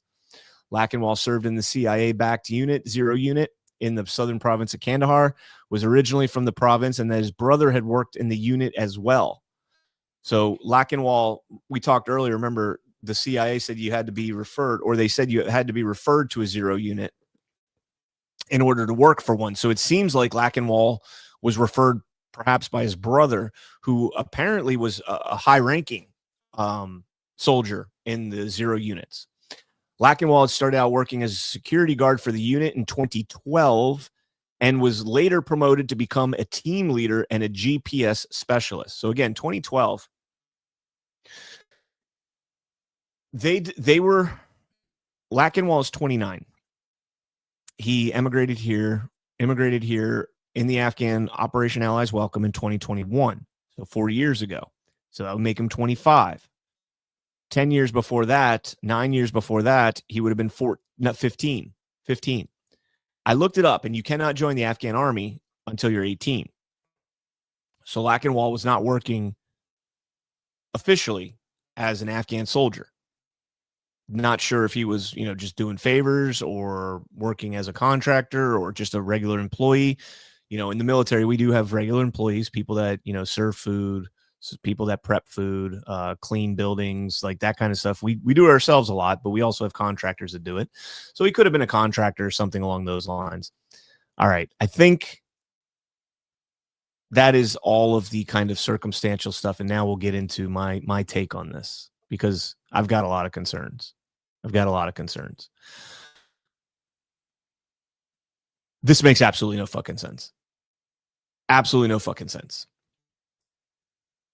So I mentioned the guy has 5 sons, and let me look this up and see if I'm accurate on this, because I know, it's been 10 years since I was in the Marine Corps.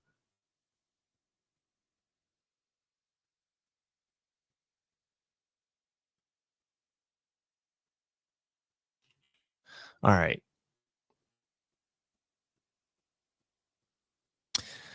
In Islam, having only sons is considered a blessing from Allah, but it is important to understand that both sons and daughters are blessings and gifts from Allah. The Quran teaches that Allah creates and gives children, whether male or female, according to His will, and each of His. Okay. Let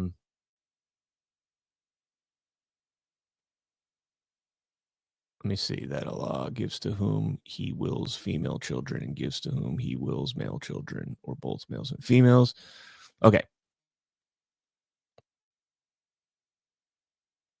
So again, I will go back to my personal experiences. It says it's a blessing.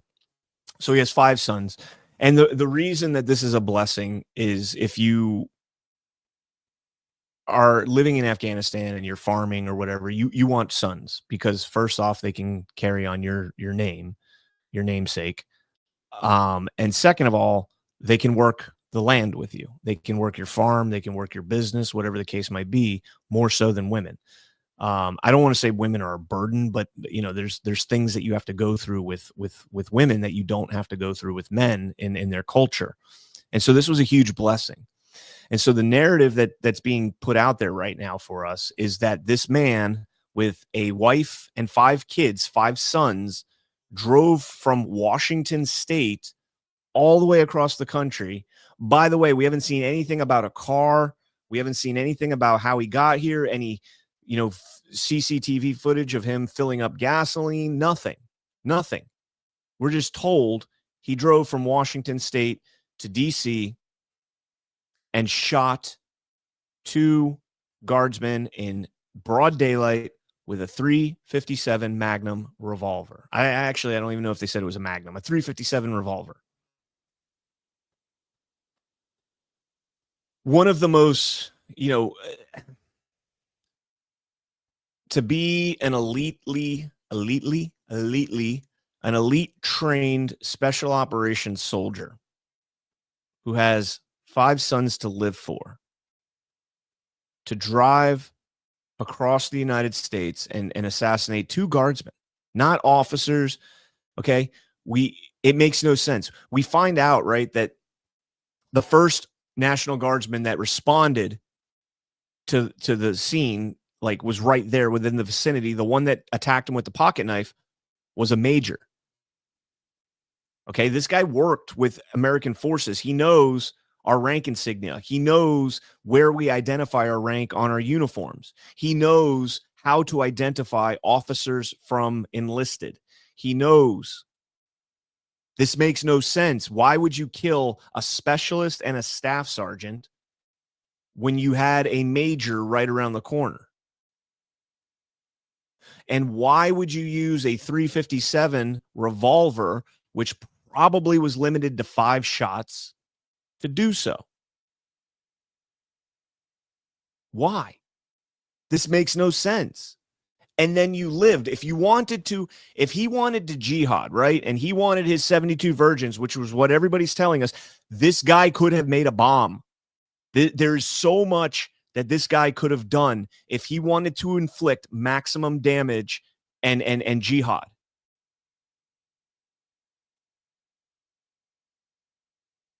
He could have detonated an IED, a VB IED, a vehicle-borne IED. He could have loaded his car down with HME.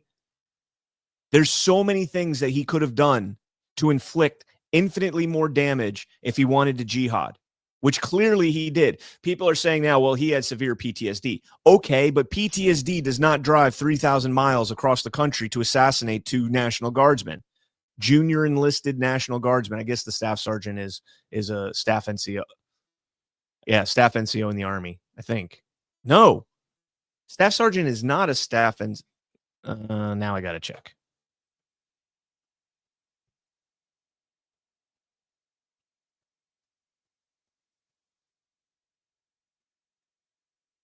No, a staff sergeant is not a staff senior non-commissioned officer.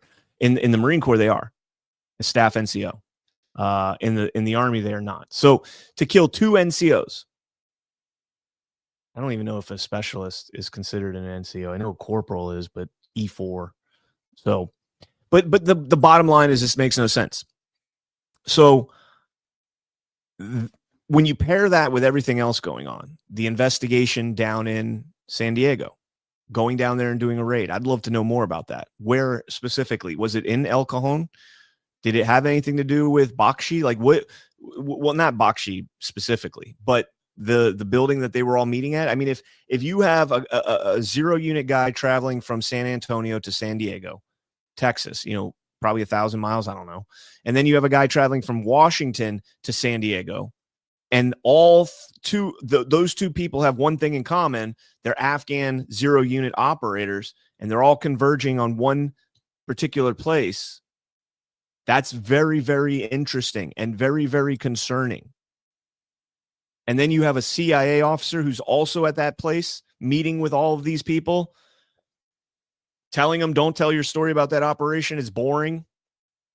Allowing a Rolling Stone CIA front journalist to come in and sit with them and break bread or non. This absolutely stinks. And then to make it even more stinky, you have the Slotkin video. The seditious six, right? We saw what they did. There was another video. I want to play this one. I actually saved this one. Let me see if I can find it real quick because I forgot to pull it up.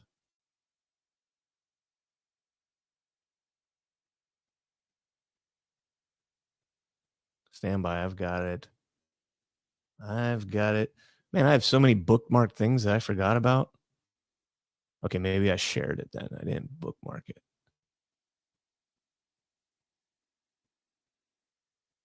Here it is. Here it is.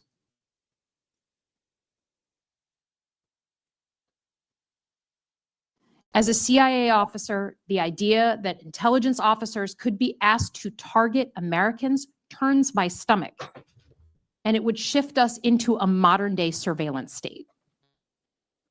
Turning the federal government against Trump's enemies goes hand in hand with his use of force in American cities, both federal law enforcement and the military. As of today, the president has attempted to deploy more than 7,000 National Guard members across 5 cities, including right here in Washington.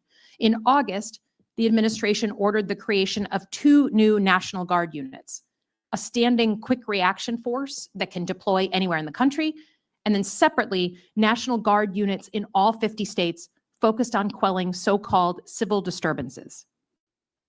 At this point, Trump has been very clear about his intent. At Quantico, speaking as commander-in-chief, he instructed his military brass to use cities as, quote, training grounds. And many times, he's floated the idea of invoking the Insurrection Act so that military units can raid, detain, and arrest Americans. The president has already deployed ICE and other federal law enforcement to these same cities across America. In some cases, these federal officers are playing fast and loose with their tactics, which sooner or later could lead to a deadly escalation. The videos out of Chicago are shocking. Federal agents pulling their weapons on highways, firing tear gas into neighborhoods right before a Halloween parade, injuring and even killing civilians. Many are masked, not wearing uniforms, and driving unmarked cars. For those of us who served abroad, it feels like another country. And it's only a matter of time before things get worse. By my estimation, we're about 2 weeks away from a bloody incident that spirals out of control. By my estimation, we're about 2 weeks away from a bloody incident that spirals out of control. This post was made. Svetlana Lokova said that this speech at the Brookings Institute was given about a month ago. In killing civilians. Many are masked, not wearing uniforms, and driving unmarked cars. For those of us who served abroad, it feels like another country. And it's only a matter of time before things get worse. By my estimation, we're about 2 weeks away from a bloody incident that spirals out of control. And this is just the kind of incident that Trump wants to justify more force coming in. I feel like I'm taking crazy pills. I feel like the color revolution is completely and totally underway. I want to play, and then I'll get into more of my own commentary. But my friend, Kitey, Defender of the Republic, put this video out on TikTok and apparently got taken down for putting this out there. It's a little long, but I want to play the whole thing because she nails it. She absolutely nails it. Probably heard political experts over and over refer to the fact that what we're witnessing is a color revolution. And they're right. And let me explain why. A color revolution is a communist globalist playbook to take over a country without tanks actually rolling down Main Street. It's how they flipped places like Serbia, Georgia, Ukraine, and they tried to flip a dozen others. The same exact playbook every single time. This is how they do it. 1, they demonize the leader of the people who they actually voted for. 2, they flood the country with chaos like riots, open borders, economic pain. 3, By the way, while I'm reading this, don't just think about America, folks. Think about the other big countries that we're going after right now. 3, they weaponize the courts, the media, and big tech to finish him off. And 4, they install a puppet who sells the country out to China and the UN. And that's not theory, that's the manual. They opened it on us in the United States the day Donald Trump won in 2016. And here's how they ran it on us step by step. From 2016 to 2020, they gave us the Russia collusion hoax, FBI spying, 2 fake impeachments, Antifa burning cities while CNN called it fiery but mostly peaceful. And the goal was to make you hate the guy you voted for.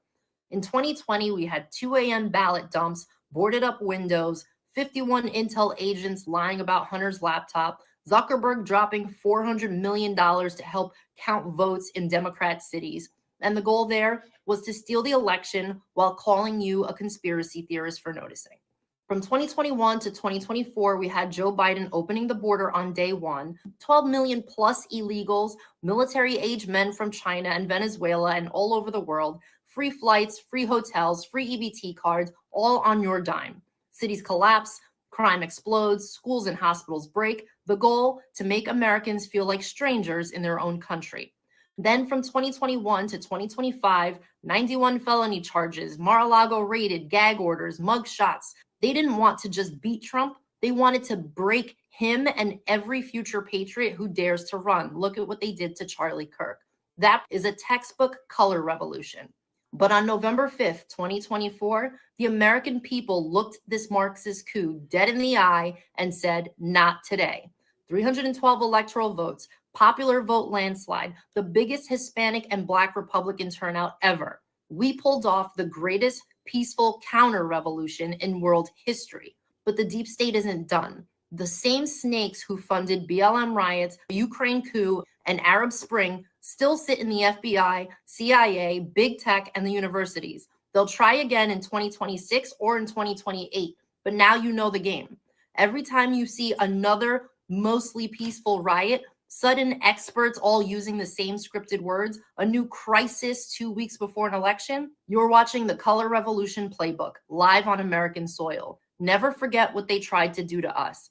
Back mass deportations. If we have no border, we have no country. Protect every America First fighter willing to swing the axe on the swamp. Teach your kids the truth.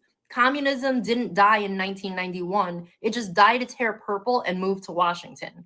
This is still the United States of America. We are still the home of the brave, and the brave do not bow to color revolutions. Recognize what is happening. Stare it in the face, speak out against it, and then we finish taking our country back, one closed border, one drained swamp, and one restored republic at a time.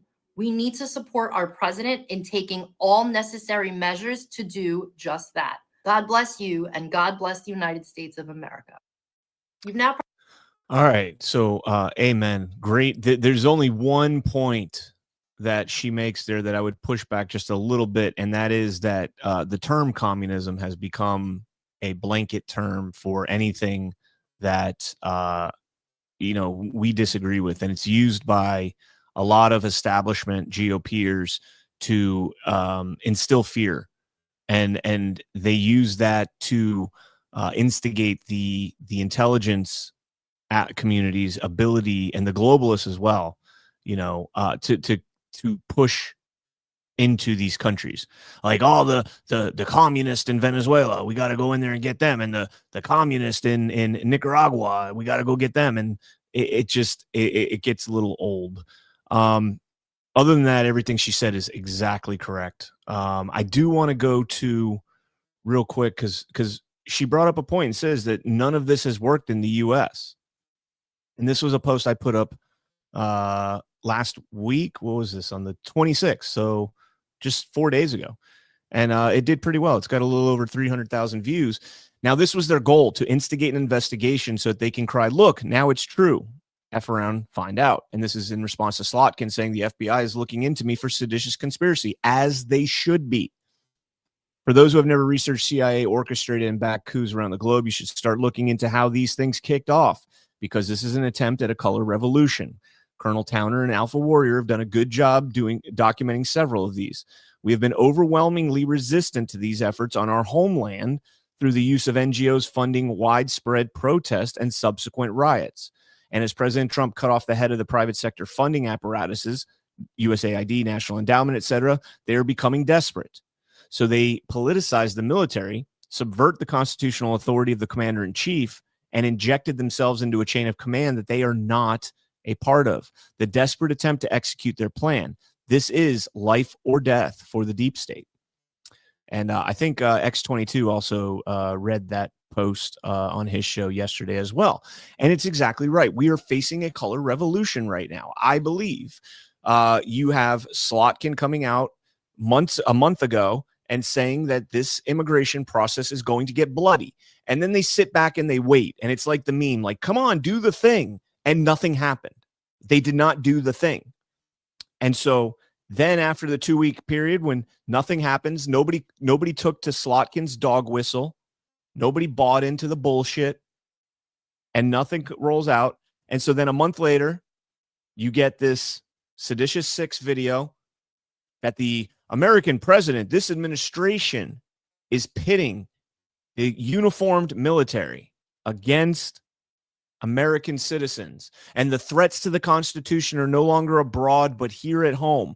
That is what they said. That is what I have a problem with, by the way. You know, people keep saying, oh, they told them not to disobey illegal orders. That's absolutely their job. Yes, it is. It is. It's not their job to remind them of that. But even if they did, I got no problem with that. If all they said was, hey, military, just remember, disobey illegal orders. Okay, have a great day. Great, no problem. But when you say, I'm addressing the military, your commander-in-chief is pitting you against American citizens, and there's a threat to the Constitution here at home, you are no longer addressing the military. You are subverting the military's commander-in-chief. And that was the plan. And they didn't. I don't know if they knew that was going to be such a radical statement and that it was going to be met with such overwhelming pushback, calls for investigations, calls for seditious conspiracy, calls for hangings. I don't know if they just didn't realize that was what's going to happen. I think they did. But then they had to justify it. And less than 5 hours after I made that post saying how dangerous this is, what they're saying, you get this Lockenwall guy that drove across the country and killed Sarah Beckstrom and shot Andrew Wolf in the head, just walking down the street patrolling. Right after the CIA, after Slotkin's 1 month or 2 week plan didn't work, and then after they roll out their seditious conspiracy, Seditious Six video. And then what do you see continuing on after that?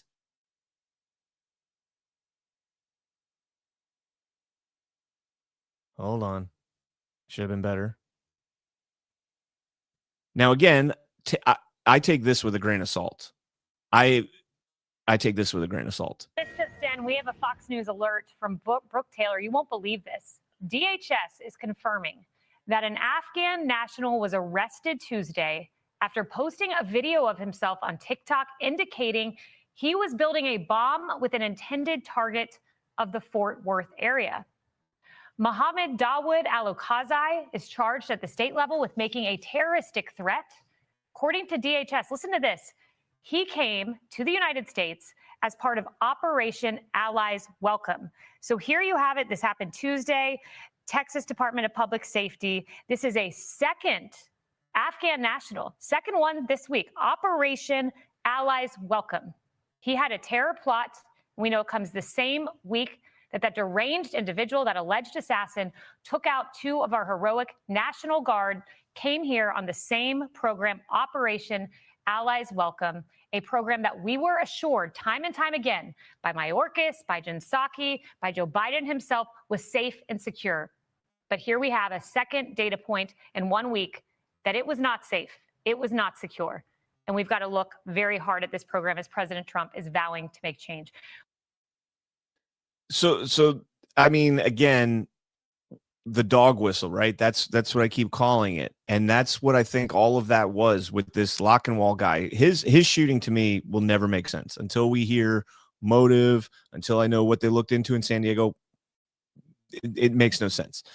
But now when they put that video out, and again, I think this was deliberate, they get an overhead shot where it came from, nobody knows, but they get this overhead shot of Lackenwall, allegedly Lackenwall, being loaded onto an ambulance naked.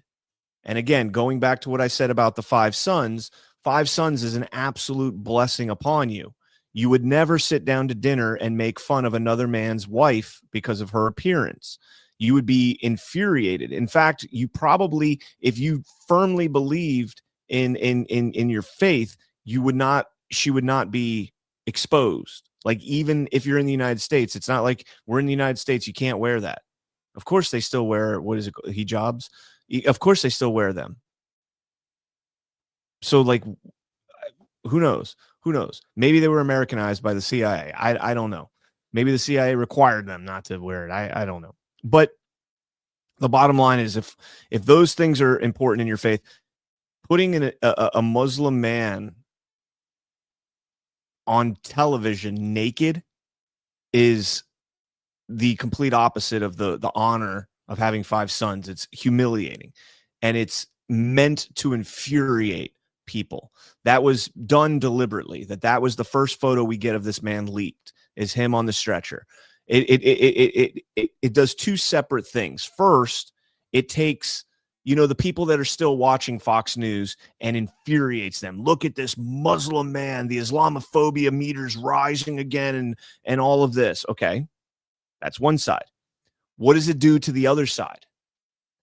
Think of the perspective, and I'm not defending the guy, guys, not even a little bit. I'm saying who handled him and what took place. We'll get to that. Then you have on the side of the naked guy being put out there, his brothers in arms, right? These guys that he served with in the 0 units, 4,500 of them who still don't have visas, 9,000 of them across the United States. Allegedly, they're meeting up somewhere in El Cajon, California, San Diego. And, whatever the case might be, do they have a much closer relationship than we know about? I don't know. But either way, this guy is being humiliated on national television, and his brothers in arms who are allegiant to another country, Afghanistan, not the United States. They're living in the United States. They want to go back over there, and they want to fight that war. They want to finish Al-Qaeda. They told us all this in the statement, in that article, right? They told us that they want to go back over there and they want to finish that war. Is that what they're plotting in San Diego? Maybe, maybe not. But either way, there is now animosity towards the United States when President Trump is negotiating peace and economic deals with the Taliban, right? They see the Taliban as the ultimate enemy. Is that what motivated him to do this? Maybe he was that mad that President Trump is negotiating with his sworn enemy that he drove all the way across the United States, and instead of doing something meaningful, and again, I'm thinking from a military strategic viewpoint here, instead of doing something meaningful, he took out 2 junior enlisted soldiers. Instead of taking the major out right around the corner, or instead of going down to the main patrol base that they're using out of DC. He didn't do anything meaningful. This is a guy, and again, you guys don't understand this, but these guys are trained in evaluating targets and evaluating risk and reward in an operation. Like, this guy didn't just one day say, hey, I'm Billy Badass Call of Duty, I'm going to go and just start shooting people. He thought about this. He planned this out. If he was acting on his own, he would have said, how can I effectuate the most amount of damage with the least amount of risk? And shooting somebody in broad daylight is not how he would have done this. If this was just, some normal Afghan citizen, I'd say, sure, that absolutely could have happened. But the 0 unit facet of this story makes no sense. Makes no sense. You drive 3,000 miles to shoot 2 junior enlisted soldiers. No fucking way. No fucking way. All right. I was going someplace else with that and I forgot. So we get this next guy, the bomb threat. I think we're going to see a lot more of this, and it's unfortunate, but this has been the goal. This is the direction they're moving towards. This is why we have This is why we have CIA officers like Alyssa Slotkin, who, by the way, did not call herself former CIA, as Ash pointed out on Friday, called herself CIA, a CIA officer, not a former CIA officer. And I think this ties into what we're going to talk about with Venezuela here in a second. I know, long show today. I got to get 6 hours done before the weekend's over for Rumble. So I will be here and we will be talking and hanging out. And I hope you guys stick around for the whole show because I'm loading it with the back end with a lot of stuff here. Does anybody think I'm crazy here? What is this? Flying Storm. What is that? Let me check this out real quick. Stand by, guys. 1 second. Special ops soldier under investigation in fatal shooting of Chechen man in North Carolina. Oh, this was from May 28th, 2024. Army Special Operations soldier who fatally shot a man outside his North Carolina home has not been charged with a crime. The soldier, 35-year-old Ramzan Daraev. I remember this. This was like the guy that shot like a foreigner, Chechnyan, outside of his house. Yeah, deputies responding to the call found Daraev, a native of Chechnya, in... let me present my screen.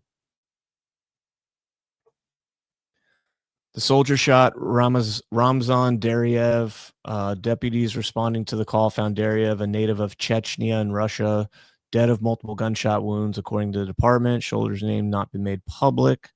Yeah, along the same lines. I mean, I don't know that there's a connection here or anything, but along the same lines there. But that was the Special Forces guy firing back. So,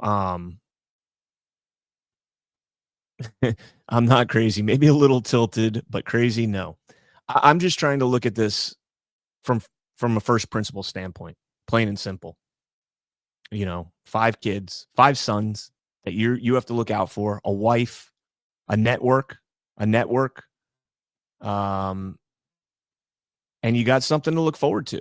And you throw it all away to kill 2 junior enlisted soldiers. And you don't even succeed at that, by the way, because only one's dead. If his goal was to do that, he didn't succeed. Guy could have made bombs, could have shot with a high capacity magazine where he could have, done more damage. Nope. And he didn't jihad. He didn't kill himself. And he didn't die by suicide or anything else.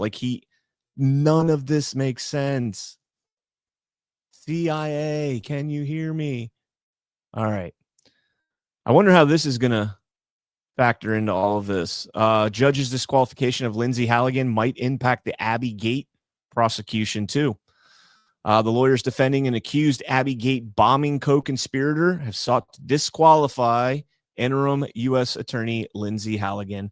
Sharifullah, the purported ISIS-K member charged with providing reconnaissance in the lead up to the Abbey Gate attack on August 2021, in which 13 members died, was slated to go on trial in Northern Virginia on December 8th, but the Justice Department requested a delay to push back the trial date. The defense team for Sharifullah in mid-November filed its own motion to disqualify Halligan.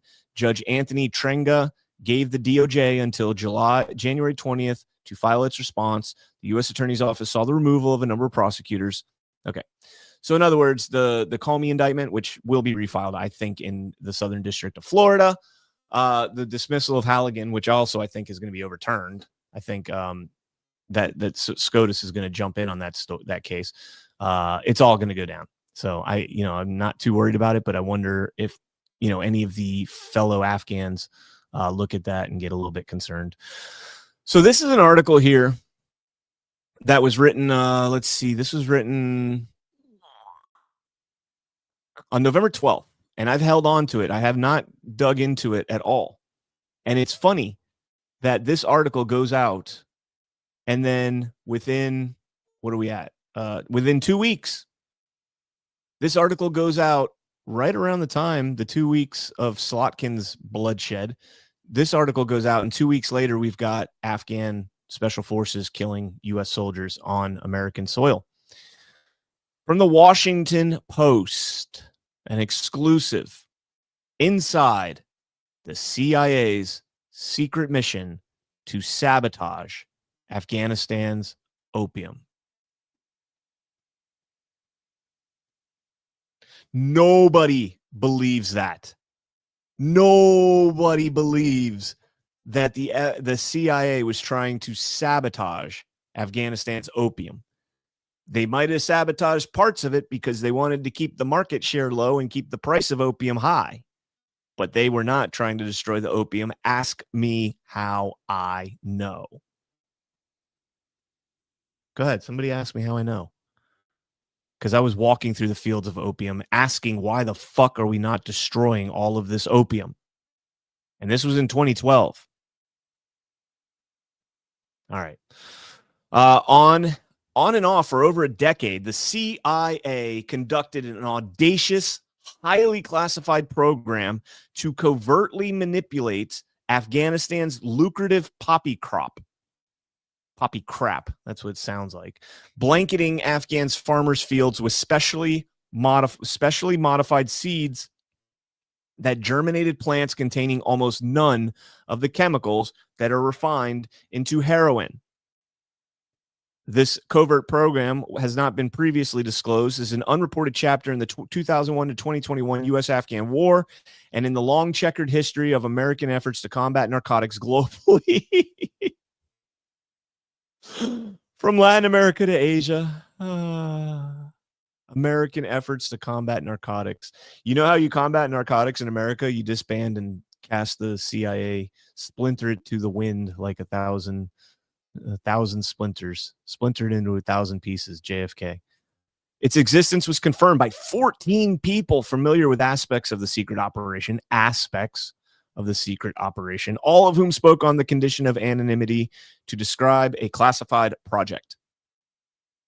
Why is a project to do away with poppy in Afghanistan, to cull the opium trade and the heroin trade and the opiates trade? Why is that classified? The war's been over for 4 or 5 years now. It's essentially been over for almost a decade now. I mean, we kind of stopped combat operations around 2014, 2015. That's why I got out. One of the reasons I got out of the Marine Corps. And so it's been over for a little more than a decade. Of course, we did have, bouts, Abbey Gate for one. But why is this still declassified? Like, this is common sense. This is, if you're going to invade a country and you're going to be in a long, prolonged war, you want to cut off their economic capabilities that are directly funding the military. And this was directly funding, not necessarily the Taliban. The Taliban hated opium, by the way, guys. A lot of people don't know that. The Taliban banned the poppy production. The people who wanted it were the drug lords, the Afghan drug lords, who were selling it to the Americans. They were selling it to the CIA. I don't know why this is like now all of a sudden there's like some plausible deniability that the CIA had nothing to do with it because, oh yeah, we had a classified operation where we were planting CIA poppy seeds that did not contain the chemicals that made heroin. And we never got wind, by the way. Like, what are you doing to our poppy? Like, why are we not making heroin? That never happened. When I was there, at least. I mean, granted, sure, maybe it did happen. I don't know. This story just sounds like absolute bullshit. And I'm sure I'm going to get Colonel Towner on this show here soon. We'll go over this as well.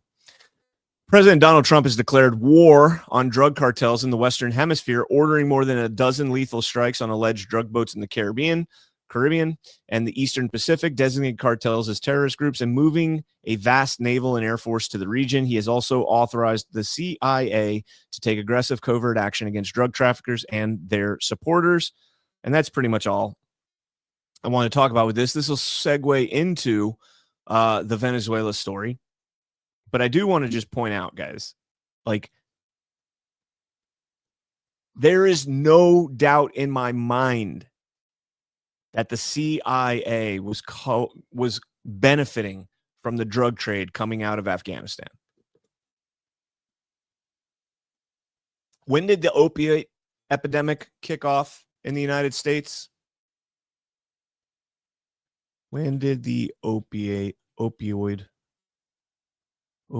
pill epidemic kick off in the U.S.? I think it was like around 06.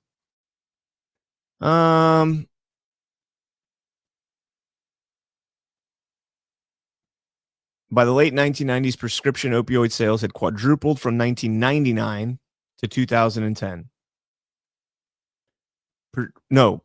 By the late 1990s. So in 1999 to 2010, it quadrupled the deaths. The introduction of OxyContin by Purdue Pharma in 1995, which was marketed as a less addictive painkiller, played a significant role in fueling this wave, less addictive painkiller. Yeah, so it started pretty much in line with the Afghan war. And I would, Marine in the Woods. You and I both know that. Yes, brother. Absolutely, we know that. I would go out on a limb here. It's not that flimsy of a limb. It's a pretty strong limb. It's more like the trunk of the tree, and say that there was a lot of coordination between Big Pharma and the CIA in what took place in Iraq, or Afghanistan specifically, not Iraq.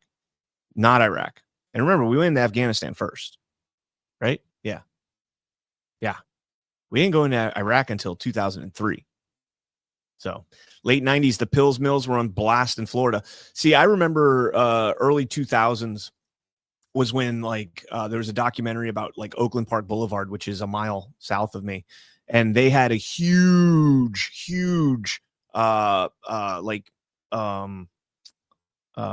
the walk-in, walk-out pill clinics, like the pill mills is what we used to call them.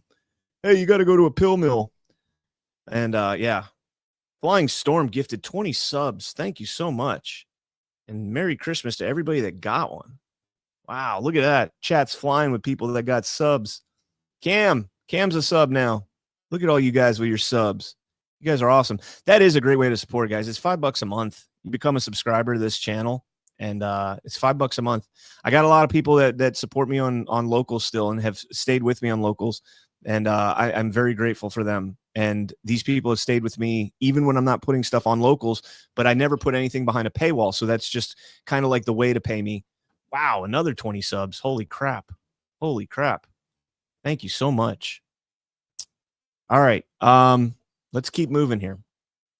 Let's get into the Venezuela story, because there's all sorts of aspects of the Venezuela story that we could go down.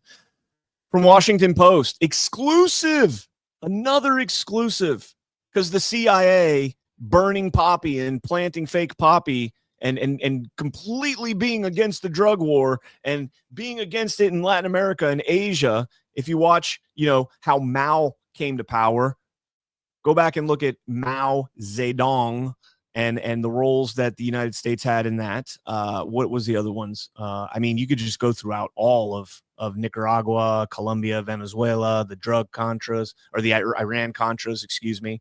The whole thing is a shit show. This idea that the CIA is all of a sudden like anti-drug or whatever is absolutely fucking retarded. And I'm sorry I had to swear, but that's how stupid it is. Pete Hegseth, Secretary of War. Hegseth order on first Caribbean boat strike. Officials say, kill them all. What a terrible headline. Hegseth order on first Caribbean boat strike. Kill them all. Yeah. That's how we operate, by the way. That's how we operate. Like if we're going to strike you, it's not like, the cops shoot him in the leg. No, you don't shoot him in the leg. Even if you're a cop, you don't shoot him in the leg. You subdue the threat to the fullest extent possible. As two men clung to a stricken, burning ship targeted by SEAL Team 6, the Joint Special Operations Commander followed the Defense Secretary's order to leave no survivors. And yet there's zero evidence of this. I'm not even going to engage in the retardation of this story. I'm not, because it's literally just pure anonymous sources tell us that this is what happened. And somebody who knows about the situation, close to the situation, told us this story. Shut up. Shut the fuck up. We watched the Maidan Revolution, where the CIA propped up 4 journalist radio stations right at the same time in November of 2014, as the Maidan is kicking off.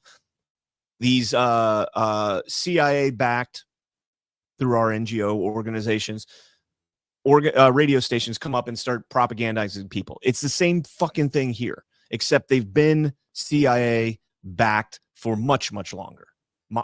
Going back to Project Mockingbird and probably even before that.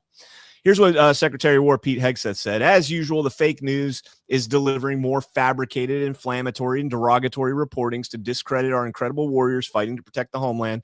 As we said from the beginning in every statement, these highly effective strikes are specifically intended to be lethal kinetic strikes. The declared intent is to stop lethal drugs, destroy narco boats, and kill the narco terrorists who are poisoning the American people. Every drug trafficker we kill is affiliated with a designated terrorist organization. I've been saying this since day one. You want to challenge what President Trump is doing in sending these migrants back as foreign terrorist organizations and members of foreign terrorist organizations. You do not have the authority to tell him he cannot do that. You do have the authority to challenge whether or not they're foreign terrorist organizations, and nobody has done that because they know that that's the president's authority to do that. And once they're determined to be foreign terrorists, national crime syndicates, whatever the case might be, he can do just about whatever he wants. And you know what? You might be mad at Trump for doing it, but you did it to us for 20 fucking years. 20 years you did the foreign terrorist organization where we were the global war on terror, the GWAT ribbon on our chest. Give us ribbons for going over there and killing people that had no plans or intentions of coming over here and doing anything to us. Meanwhile, freak the fuck out when boats are rolling up on our beaches. Well, not our beaches, but rolling up to the beaches of Dominican Republic to offload their cargo onto cargo ships that make it not just to the United States, but around the globe. Kill them all. They have their warning shot at this point. If you want to be retarded and you want to try and drive a boat full of drugs, knowing that we're watching, fuck around and find out. You are taking a chance. Go for it. Now, one of the most interesting, so I got 2 posts I want to read on this. This is going to be a long show, guys. This is going to be a long show. I didn't realize I'm not even into the Venezuela stuff yet. Maybe I can make it quick through this. All right, so Green Beret Nap Time puts this out. Just a friendly reminder that the U.S. kill chain for engaging military targets includes find, fix, track, target, engage, and assess, or detect, track, identify, plan, and assess, engage, assess for naval operations. Yes, all of those gates must be completed and verified sufficiently and generally go in front of 2 to 4 commanders before an engagement is cleared hot. 2 to 4 commanders before an engagement is cleared hot. So next time you hear some journalist or whiny politician claiming unlawful orders this or that, just understand they are claiming without evidence that multiple officers within the kill chain are committing war crimes, not just the President of the United States or the Secretary of War, even though they frame it to sow distrust in all levels of the military. This is why you cannot believe a word these people say, especially when their articles are full of sources close to the operation or sources with knowledge of. That is such a great post. Such a great post. Spot fucking on. Now, there's another great post, and this outlines the legality of the strikes. And that is, stand by 2 seconds. Not that one, not that one, not that one, not that one. Here it is. And this post, I got to bring my screen back up. This post is very interesting. And actually, you know what? Before we go on to the next post, let's check out another sponsor here, folks. Got to pay the bills here. All right. I want to talk to you guys about caddy coolers. And let me get this. All right. So if you're into fishing, camping, getting off the grid, you meet your new best friend. The Hunter Orange 25 quart cooler from Caddy Sports. This is not your average cooler. It's roto-molded for max durability. It's bear-proof. That's apparently really important. I live in Florida. It's not so important down here. We do have bears, but they're not a huge problem. It's bear-proof and 20% lighter than other brands, so it's easy to haul, whether you're deep in the backcountry or just setting up at the dock. I'm more of a dock guy. We don't have a big backcountry back here because it's all swamp. You'll get up to 3 days of ice retention thanks to thick, high-performance insulation. That means cold drinks, fresh food, and fewer ice runs, whether you're chasing mutton offshore or posted up at a campsite. Best part, it's 40 to 50% cheaper than the big-name coolers. Also, those coolers hate you. Let me just throw that out there. Those companies, they hate you, but still built to perform season after season. And like all Caddy Sports name brand gear, it's proudly made in the USA. Use promo code RUMBLE at checkout for 10% off your order today. That's caddysports.com. Go grab the Hunter Orange 25-quart cooler and keep your next adventure ice cold. I speak from personal experience, by the way, on that. Those other companies hate you. The two name brand double insulated coolers that make it look like they're all about the American badass. No, they hate your guns, and they don't like the military. They've done a lot of things that were pretty fucked up throughout their time. All right, so Brian L. Cox, Dr. Brian L. Cox, and let's credential him. He is an Army Ranger, I'm guessing, by the RLTW. Rangers lead the way. Adjunct professor at Cornell Law, grad student, J School, retired U.S. Army, 11 Bravo, 25R, 25V, 11A, 27A. All right, so let's read his post here about what hors de combat are. Listen up. The further I progress in J School, the less patience I have for journalistic malpractice when covering international law involving armed conflict in our media. Take this story by CNN's Natasha Bertrand, for example. For now, I'll focus on one specific issue covered in this story, since Natasha also addresses it in QT'd post. When a person qualifies as hors de combat or out of the fight due to sickness, illness, injury, or detention. According to anonymous sources and connected stories, Washington Post, The Intercept, operators at Southcom and South Special Operations Command South attacked 2 suspected narco-terrorists somewhere in the open waters of the Caribbean who survived an initial strike on their boat. This is sometimes referred to colloquially, that's a hard word, colloquially, as a double tap. It was supposedly a response to guidance from Sec War Hegseth to kill everyone. Natasha seeks commentary from Sarah Harrison's crisis group, who claim it's unlawful pursuant due to LOAC to attack somebody who is hors de combat and no longer able to fight. Then they have to be treated humanely. Natasha reiterates this claim using slightly different language in her ex-post. Here's the thing. Both source and journalists are wrong. And confirming this is as easy as opening up the latest DoD Law of War manual and searching for hors de combat. If journalists did so, they would encounter plenty of material confirming Harrison's characterization of international law, and those who express similar commentary is incorrect. But don't take my word for it. Read the attached excerpts of the manual for yourself. The common theme among these excerpts can be summarized by one simple phrase.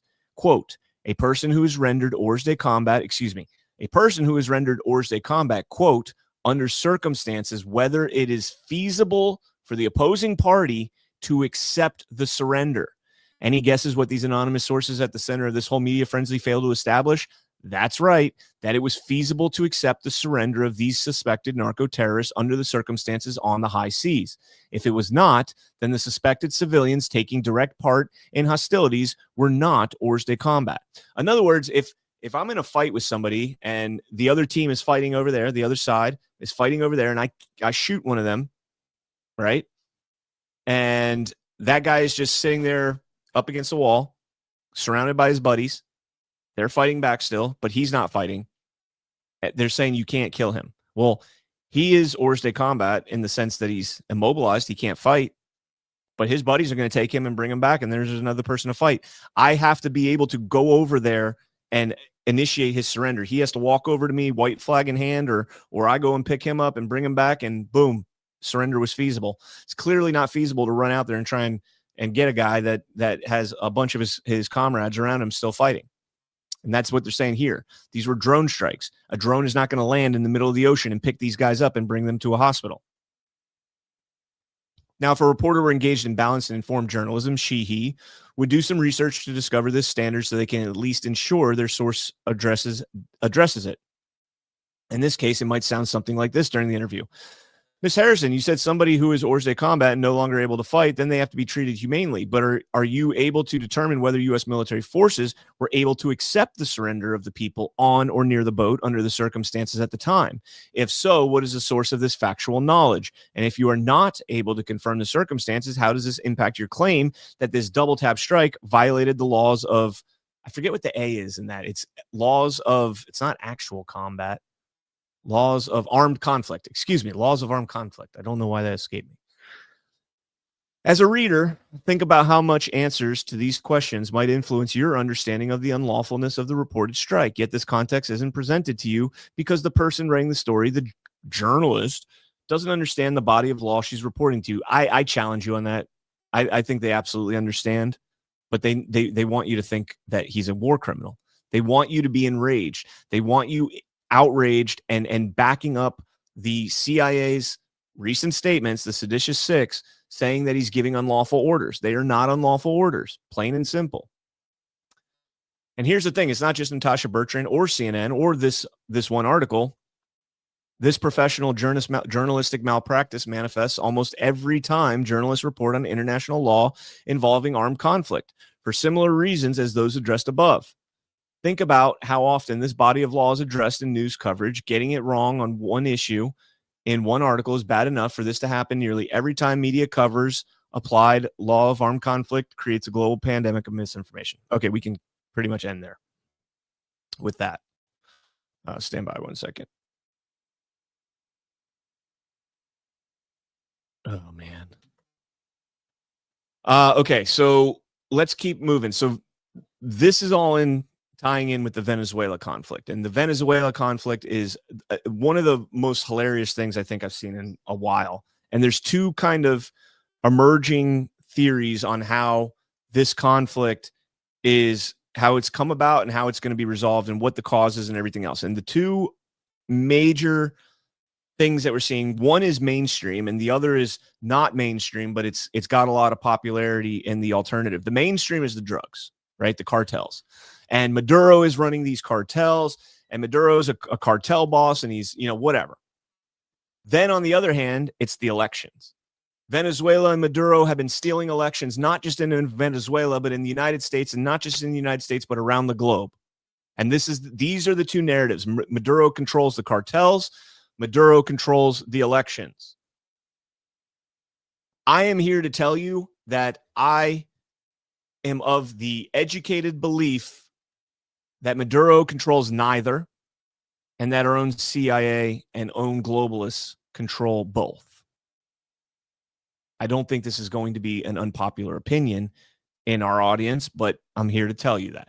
Now let's get into how we know this. Well, first and foremost, we have this article here from from Reuters. Trump, Maduro spoke last week, New York Times reports. A U.S. President, Donald Trump, spoke with Venezuela's Nicolas Maduro last week and discussed a possible meeting between them in the United States, according to the New York Times. The Trump administration has described Maduro as an illegitimate leader who leads a drug trafficking organization known as the Cartel de los Soles, an allegation Caracas denies. That's the capital of Venezuela. Many independent experts say that while narco corruption in the Venezuelan government is a major issue, there is little proof of an organized group of organized grouping of officials that could be traditionally called a cartel. I love this right here because do you see what's being said in this article? So Maduro has like a $50 million bounty on him put out by Trump. And then he invites him to the United States to sit down and talk with him. Like Maduro's going to do that, right? Maduro's going to be like, oh, yeah, you want to arrest me, $50 million. You're going to come over here. I'm going to sit down and talk with you. Because that's not going to happen. But then the next part that I think is the most hilarious is this right here. So Trump has described Maduro as an illegitimate leader who leads a drug trafficking organization known as Cartel de Los Soles, the Cartel of the Suns. As Colonel Towner talked about on Friday's Why We Vote, I'm not going to get heavy into it here. They're essentially the Venezuelan National Guard, and they were absolutely propped up by our own intelligence community. Maybe I shouldn't say absolutes or absolutely, because, only cis steal in absolutes. But so Trump is calling Maduro the leader of the Cartel de los Soles, right? Caracas, the capital, denies that. Many independent experts, I would love to know who they are, say that while narco corruption in Venezuela government is a major issue, there is little proof of an organized grouping of officials that could be traditionally called a cartel. So now, after years of being told about the cartels in Venezuela and the drug trade and all the trafficking and everything else, and we got to spend $400 million a year in Colombia and Venezuela in order to stop the drug trade and the cartels and all the shit, the propaganda we've been force-fed about cartels, President Trump is the first president that's going to do something about it, allegedly. Puts all of our, our Navy might, not all of it, but our Navy might off the coast of Venezuela, calls Maduro a dictator, puts out a $50 million reward on him. And what does the globalist, independent experts, what do they all say now? Guys, the cartels are just they're not really cartels. They just call themselves cartels. They're really just loose organizations of drug dealers. Trump broke the cartel narrative right there with his backing of this. He broke the cartel narrative in the mainstream because they know what's going to happen if the drug cartels are actually exposed. They're not run by Maduro. They're not run by Petro. They're run by our own CIA. Maduro and Petro may benefit from it. I'm not saying that they don't. But they're run by the CIA. They're run by the globalists. They're run by the, as Colonel Towner called them, the globalists are the leaders, the intelligence community, the intelligence agencies are the Praetorian Guard. They protect the globalists. They run this. I mean, there's literally avenues of finance that they have to stay within when they're laundering all of this money around. And if they go outside of it, you guys got to go back and watch Friday's Why We Vote with Colonel Towner, me and Ash. Great show. I'm not going to get too crazy into all those specifics here, but so that's the drug side. The drug trade out of Colombia, out of Venezuela, out of so much of Latin America is absolutely run by our intelligence agency. They use that to fund their black ops. The stuff that they don't want, that they can't put on the budget. Terrible. There was one. Let me make sure that I don't have anything else to cover on this. Okay, so here's another, and I'm going to read Colonel Towner's take because this is just like the divide that we're seeing here now between MAGA, America First. It's like they're ramping up their anti-Trump attacks. And I mean, it's like the DeSantis op all over again, right? We got the DeSantis op in the beginning of 2020 or at the 2024 election in the primaries, right? Oh, Trump's too old. He's crazy. We can go with somebody that's more moderate, but still MAGA. Let's go with Ron DeSantis. And you had people that fractured. And I still think that was an op to expose these people back then. And people welcomed them back in to MAGA and said, oh, it's okay. You're behind Trump now. And then like that, they flip on Trump again. Now, I'm not saying that this person I'm about to read did or did not, but this is a very concerning post. So Ann Vandersteel puts this out. Okay, let me see if I understand this correctly. Juan Orlando Hernandez was the president of Honduras. Last year, an American court found him guilty of helping drug gangs send hundreds of tons of cocaine to the USA. They sentenced him to 45 years. Yet somehow 2 days ago, Donald Trump decided, I'm going to give him a full pardon and let him go free. So America control Honduras elections tomorrow? But never mind the shock of that. Trump is letting a convicted foreign drug trafficker out of prison, while Tina Peters is left to rot for trying to defend our election integrity. I just can't anymore with this president.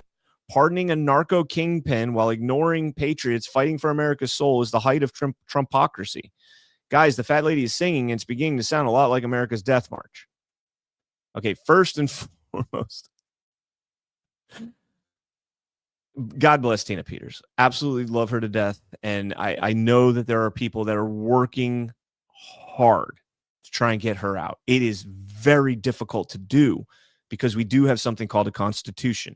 There is a 9th and 10th Amendment, and the president does not have the constitutional authority to pardon her.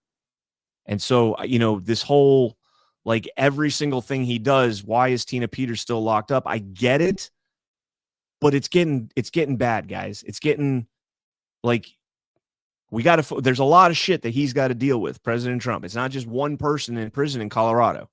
There's literally 195, 97 other countries on this globe that President Trump has to maneuver through. This is absurd that you're like, oh, well, he pardoned a global narco terrorist, which he had the authority to pardon, allegedly. That's a whole nother argument. But he didn't pardon Tina Peters. Like, come on, guys. I was going to read Colonel Towner's response, but I think I'll read Josh's. Let's read Josh Reed's response. I'm just seeing this, and Josh is brilliant. I like Josh. Good guy. Presidential pardon does not apply to Tina Peters, unfortunately. They are state charges, correct. Trump is acting on intelligence and information that you and I don't have. The case against him is actually bullshit. The case against him is actually bullshit, meaning Juan Hernandez. Have you ever dived into the case against Juan Orlando Hernandez? He extradited more traffickers than any leader in Latin America, seized assets, partnered with the DEA, and targeted the same cartels the DOJ later claimed he secretly protected. Was he actually a cartel ally, or did powerful interests want him removed? After leaving office, Hernandez accused political rivals, former security officials, and the incoming government of being influenced or controlled by drug trafficking interests. These accusations made him a direct threat to the same networks the U.S. claimed he helped. Key witnesses against Hernandez were convicted drug traffickers testifying for reduced sentences, including Devis Leonel Rivera Maradiaga of Los Cacheros, Alexander Chande Ardon, who worked with the Sinaloa cartel, and Fabio Lobo, son of former Honduran president. Their testimony given under cooperation deals formed the core of the prosecution cases. It was a Biden DOJ sham supporting the cartels. So that's what Josh had to write, and I'm going to look into that more now. I just saw his response. I had Colonel Towner's up. Amazing how these stellar truth tellers can't even imagine for 1 second that the former president of Honduras just might have some very useful information to take down the cartels. Their inability to think about the big picture is truly amazing. Anyone who thinks Trump didn't get something in return has not been paying attention. Well said, Colonel Towner. So then there's the other aspect of the Venezuelan op, which we're now being told that Maduro has fled. Right, that's the newest narrative is that, or excuse me, not that he has fled, that he's thinking about fleeing. I haven't seen it since I started researching this morning, so it might have changed.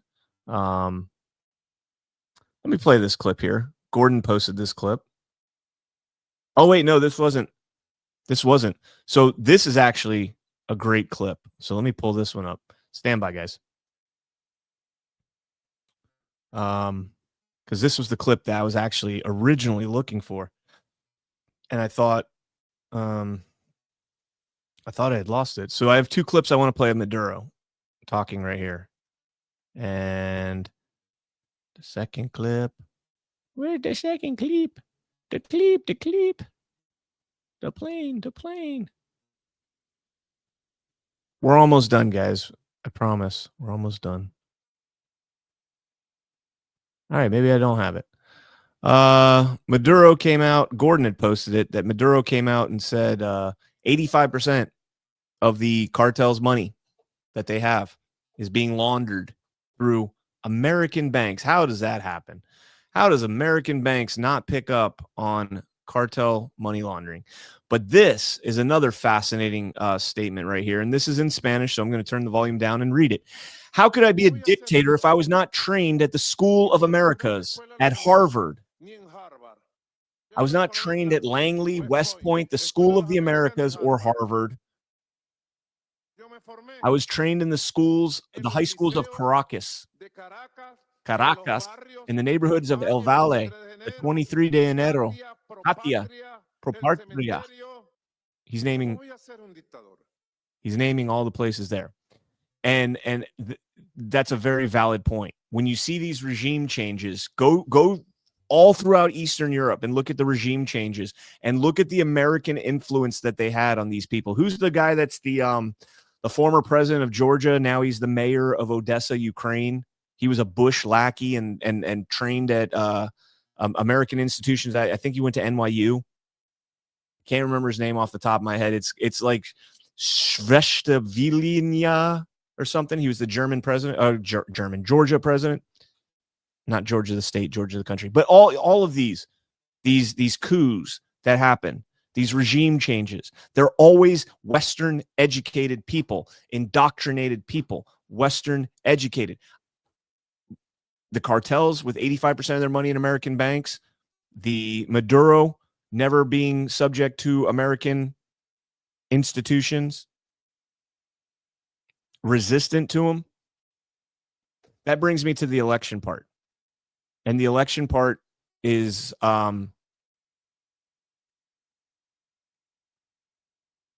concerning for me. Because we're seeing a lot of reports now about the cartels and Venezuelan and Smartmatica and the ability to influence votes.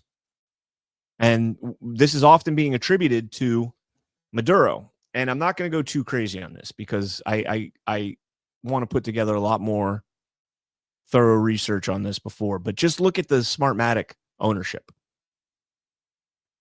I've talked many times on my podcast about Smartmatic, about Dominion, about Sequoia, about all of these block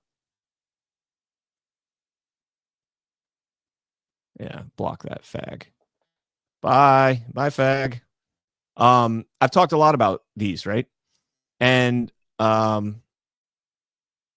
Smartmatic did start in 2000, right before the 2001 Bush v. Gore, Hanging Chad, and all that stuff. Started before that. And then Hava rolls out, and all of a sudden we need foreign, we need election machines because we can no longer have the little punch cards. By the way, the punch card was an op. The punch card was an op in 2000 in the presidential election. They literally used thicker paper so that the Hanging Chad would occur. And then they made a story out of nothing. It was the most retarded story I've ever heard in my life. I can't tell if that's what you meant to vote for because there's a little hanging Chad from there. Really? But it ushered in the election machines, which brought in Smartmatic, Sequoia, Dominion, all of them with their DNA rooted back to Smartmatic. Read the Sequoia bankruptcy filings from 2000. I think it was 2008. I think it was 2008. Might have been 06. Either way, I have them all archived somewhere. Smartmatic had to get sold or buy Sequoia. They started Sequoia US. They end up getting bought by Dominion. The whole way, the IP gets transferred. So now people say, like, Venezuela started Smartmatic, biz to R&D, put it all together, okay? And then from there, Venezuela can now control the elections, right? This was in 2000. However, in 2014,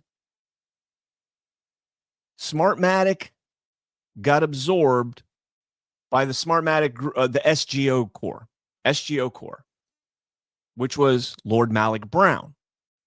Lord Malik Brown. Let me get my notes up. Yeah. So November 24th, actually, of 2014. So we're just hitting the 11-year mark, just past the 11-year mark of Antonio Mujica, the Smartmatic co-founder with Roger Piñate and Andola, started the SGO Corps holding company, which acts more as a parent company because Smartmatic is the primary asset that they have in SGO Corps. And they bring in Mujica, they bring in Piñate, they bring in all those guys. And then the whole entire organization becomes a globalist, like, election fraud machine. It's not Venezuelan. Like, I can't, I know this sounds so stupid, This sounds so stupid. How is this election fraud machine, Smartmatic, how does this tie to Maduro? Now, I think perhaps Maduro knows about it, and that's why they kind of stay hands off with him. Plus, they're benefiting from the drug trade. These globalists are making money off the drug trade. The intelligence, their Praetorian Guard, is making money off the drug trade. And so they just stay away from Maduro, and they're like, hey, Maduro, if we rattle his cage, he is going to expose what Smartmatic is. I don't know. Maybe. I'm speculating here. And now they have to remove Maduro because President Trump is actually going to get to the bottom of the election fraud. And that will tie back to these globalists. It will tie back to the Lord Malik Browns. It will tie back to the open societies, where Malik Brown is both he used to be the chairman of the SGO board that had control over Smartmatic. Now he's the president of Open Societies. He didn't become president until December of 2020, after the 2020 election, when all of a sudden he becomes the president of Open Society and stepped down from the board of SGO because he wanted to focus on Open Society Foundation. I guess there's more money and more influence in Open Society than in controlling our elections, which should tell you something about Open Society. But the entire board, here, look at the board. The board of Smartmatic: Antonio Mujica, Roger Piñate, who's currently under indictment in Florida, Lord Malik Brown, David Giampaolo, and Sir Nigel Knowles. Okay, British, American, Venezuelan. So you got 3 NATO reps there from the U.S. and Britain, and 2 Venezuelans. So guess what? Anytime the board wants to vote on anything, it's 3-2. 3-2, the globalists. How about SGO? Mujica and Piñate both got members on that board. But then you got David Charles Melville, Mark Lord Malik Brown, and Mary Bridgman on that board. So Bridgman, Westerner, Brit, and then 2 Venezuelans. So again, 3-2. Smartmatic is not controlled by Venezuela. It's not controlled by Maduro. It's controlled by the Brits. It's controlled by London. It's controlled by assets in America. It's not controlled by anybody else. And let's just go through some of the names that are on these boards and how bizarre it is that this person's on the board. Here's David Charles Melville, a British-born actor, composer, playwright, director, and educator based in Los Angeles. That's interesting. What election system does Los Angeles use? So the only jurisdiction in the United States that uses Smartmatic still, Los Angeles, is also where the only, let me make sure, is where the only American board member for SGO is located, in Los Angeles. And he happens to be an actor, composer, playwright, director, and educator. And he controls the elections in LA. That's fascinating. Who's the next person?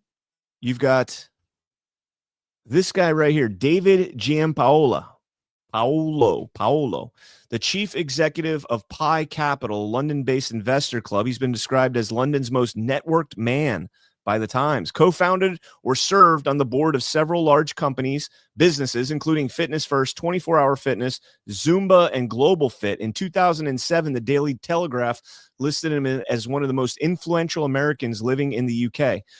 And I say Americans because it's ironic. He grew up literally a couple miles from where I grew up. He went to Cooper City High School, which is I drive by it every day when I go to play softball. Born in Miami, lived in Hollywood, went to Cooper City High School, dropped out at age 16. So a dropout at age 16, and he's now a British globalist. Giampaolo joined the health club chain Chicago Health Clubs, then owned by Bally Fitness. In 1987, Bally selected Giampaolo to set up and lead its business in the UK, beginning with the Barbican Health and Fitness Center In 1988, Giampaolo wrote to Princess Diana, Princess of Wales, with an invitation to perform the Barbican Club's opening ceremony. She agreed, and the resulting press coverage helped to establish Barbican as Britain's first upmarket health venue. So the American brings in the Princess of Wales, Princess Di, and immediately is like a hit with all the elites. Giampaolo left 24-Hour Fitness in 2001 to begin work on a management buy-in of investor club Pi Capital, which completed in 2002. Pi's membership includes entrepreneurs and chairmen/CEOs from the business community in the UK and around the globe. The Sunday Times describes Pi's membership as, quote, drawn from the business elite of Britain, pooling money and know-how to back fledgling firms. So at least he has some business there. He's a controlling oligarch. He controls a capital hedge fund for oligarchs, an investment fund. And then we got Sir Nigel Knowles, former global chairman of the law firm DLA Piper, and since 2017, newly appointed chairman of DWF. Sir Nigel is also the current chairman of BioSure, a company which manufactures COVID-19 lateral flow tests. So I'm sure he made off of the pandemic. The bottom line here is that this is absolutely bonkers. Like there's a genuine push. And again, I'm not saying that the information that these people are putting out is incorrect. And I think broadly it is mostly correct. The place where I think they get it wrong is who's actually controlling it. And I don't think it's Maduro. And I think Trump knows this. And I think that's why they're on a full scale op right now. And I don't know. We'll know more. I'm going to get to ask some questions, and I do have questions, and I'm looking forward to it. So stay tuned. Smash that thumbs up if you have not done so. And let's see. Do we have any rants? I know we had Flying Storm with all the subs. Thank you so much for those, by the way. I don't think we had any rants, though, so let me just scroll through real quick. Actually, I know there was one. I saw one. Or did I? Thought I did. I did not. I thought I saw one. Damn. Did I really not save? Open up. We can... No. Nope. All right. Well, I guess I thought we had rants, and I thought that I had them pulled up, but I do not. So I apologize. All right, guys. Again, thank you guys all so much for tuning in. We will be going over this more and more and more. And I love that this narrative is getting a lot of attention, because even if you don't believe it, it's still getting a lot of eyeballs on it. And that is very important. Are you going to interview the Venezuelan whistleblower, skip the middleman? No, unfortunately, I don't have that type of access. We are just told to trust us, bro. And I'm not a trust us, bro guy. So, we will be digging into this more, and we'll get to the bottom of it. All right, guys. Again, please hit the thumb. If you're on Rumble, jump over to YouTube. Give me a follow over on YouTube. Let me cross-pollinate these links here. If you guys could do that, that'd be great. And then I'll put the Rumble in the YouTube and cross-follow, because it helps out. So there we go. Put that both in there. Anything else? Stay tuned. Turn on notifications. If I get the opportunity, I'm going to interview Travion Cuddy. I also got to work on the interview with Harrison Floyd, and Kathy Latham will be on Friday. So a lot of great interviews coming out. That's over on Badlands. Make sure you're subscribing to Badlands, rumble.com/BadlandsMedia and badlandsmedia.tv. Great platform. Love being over there and love being able to do shows all week. So I'll be there tomorrow morning at 10 a.m. on Badlands Daily. That will do it. Stay frosty. God bless each and every one of you. God bless America. Make the fortune cookie country pay for this.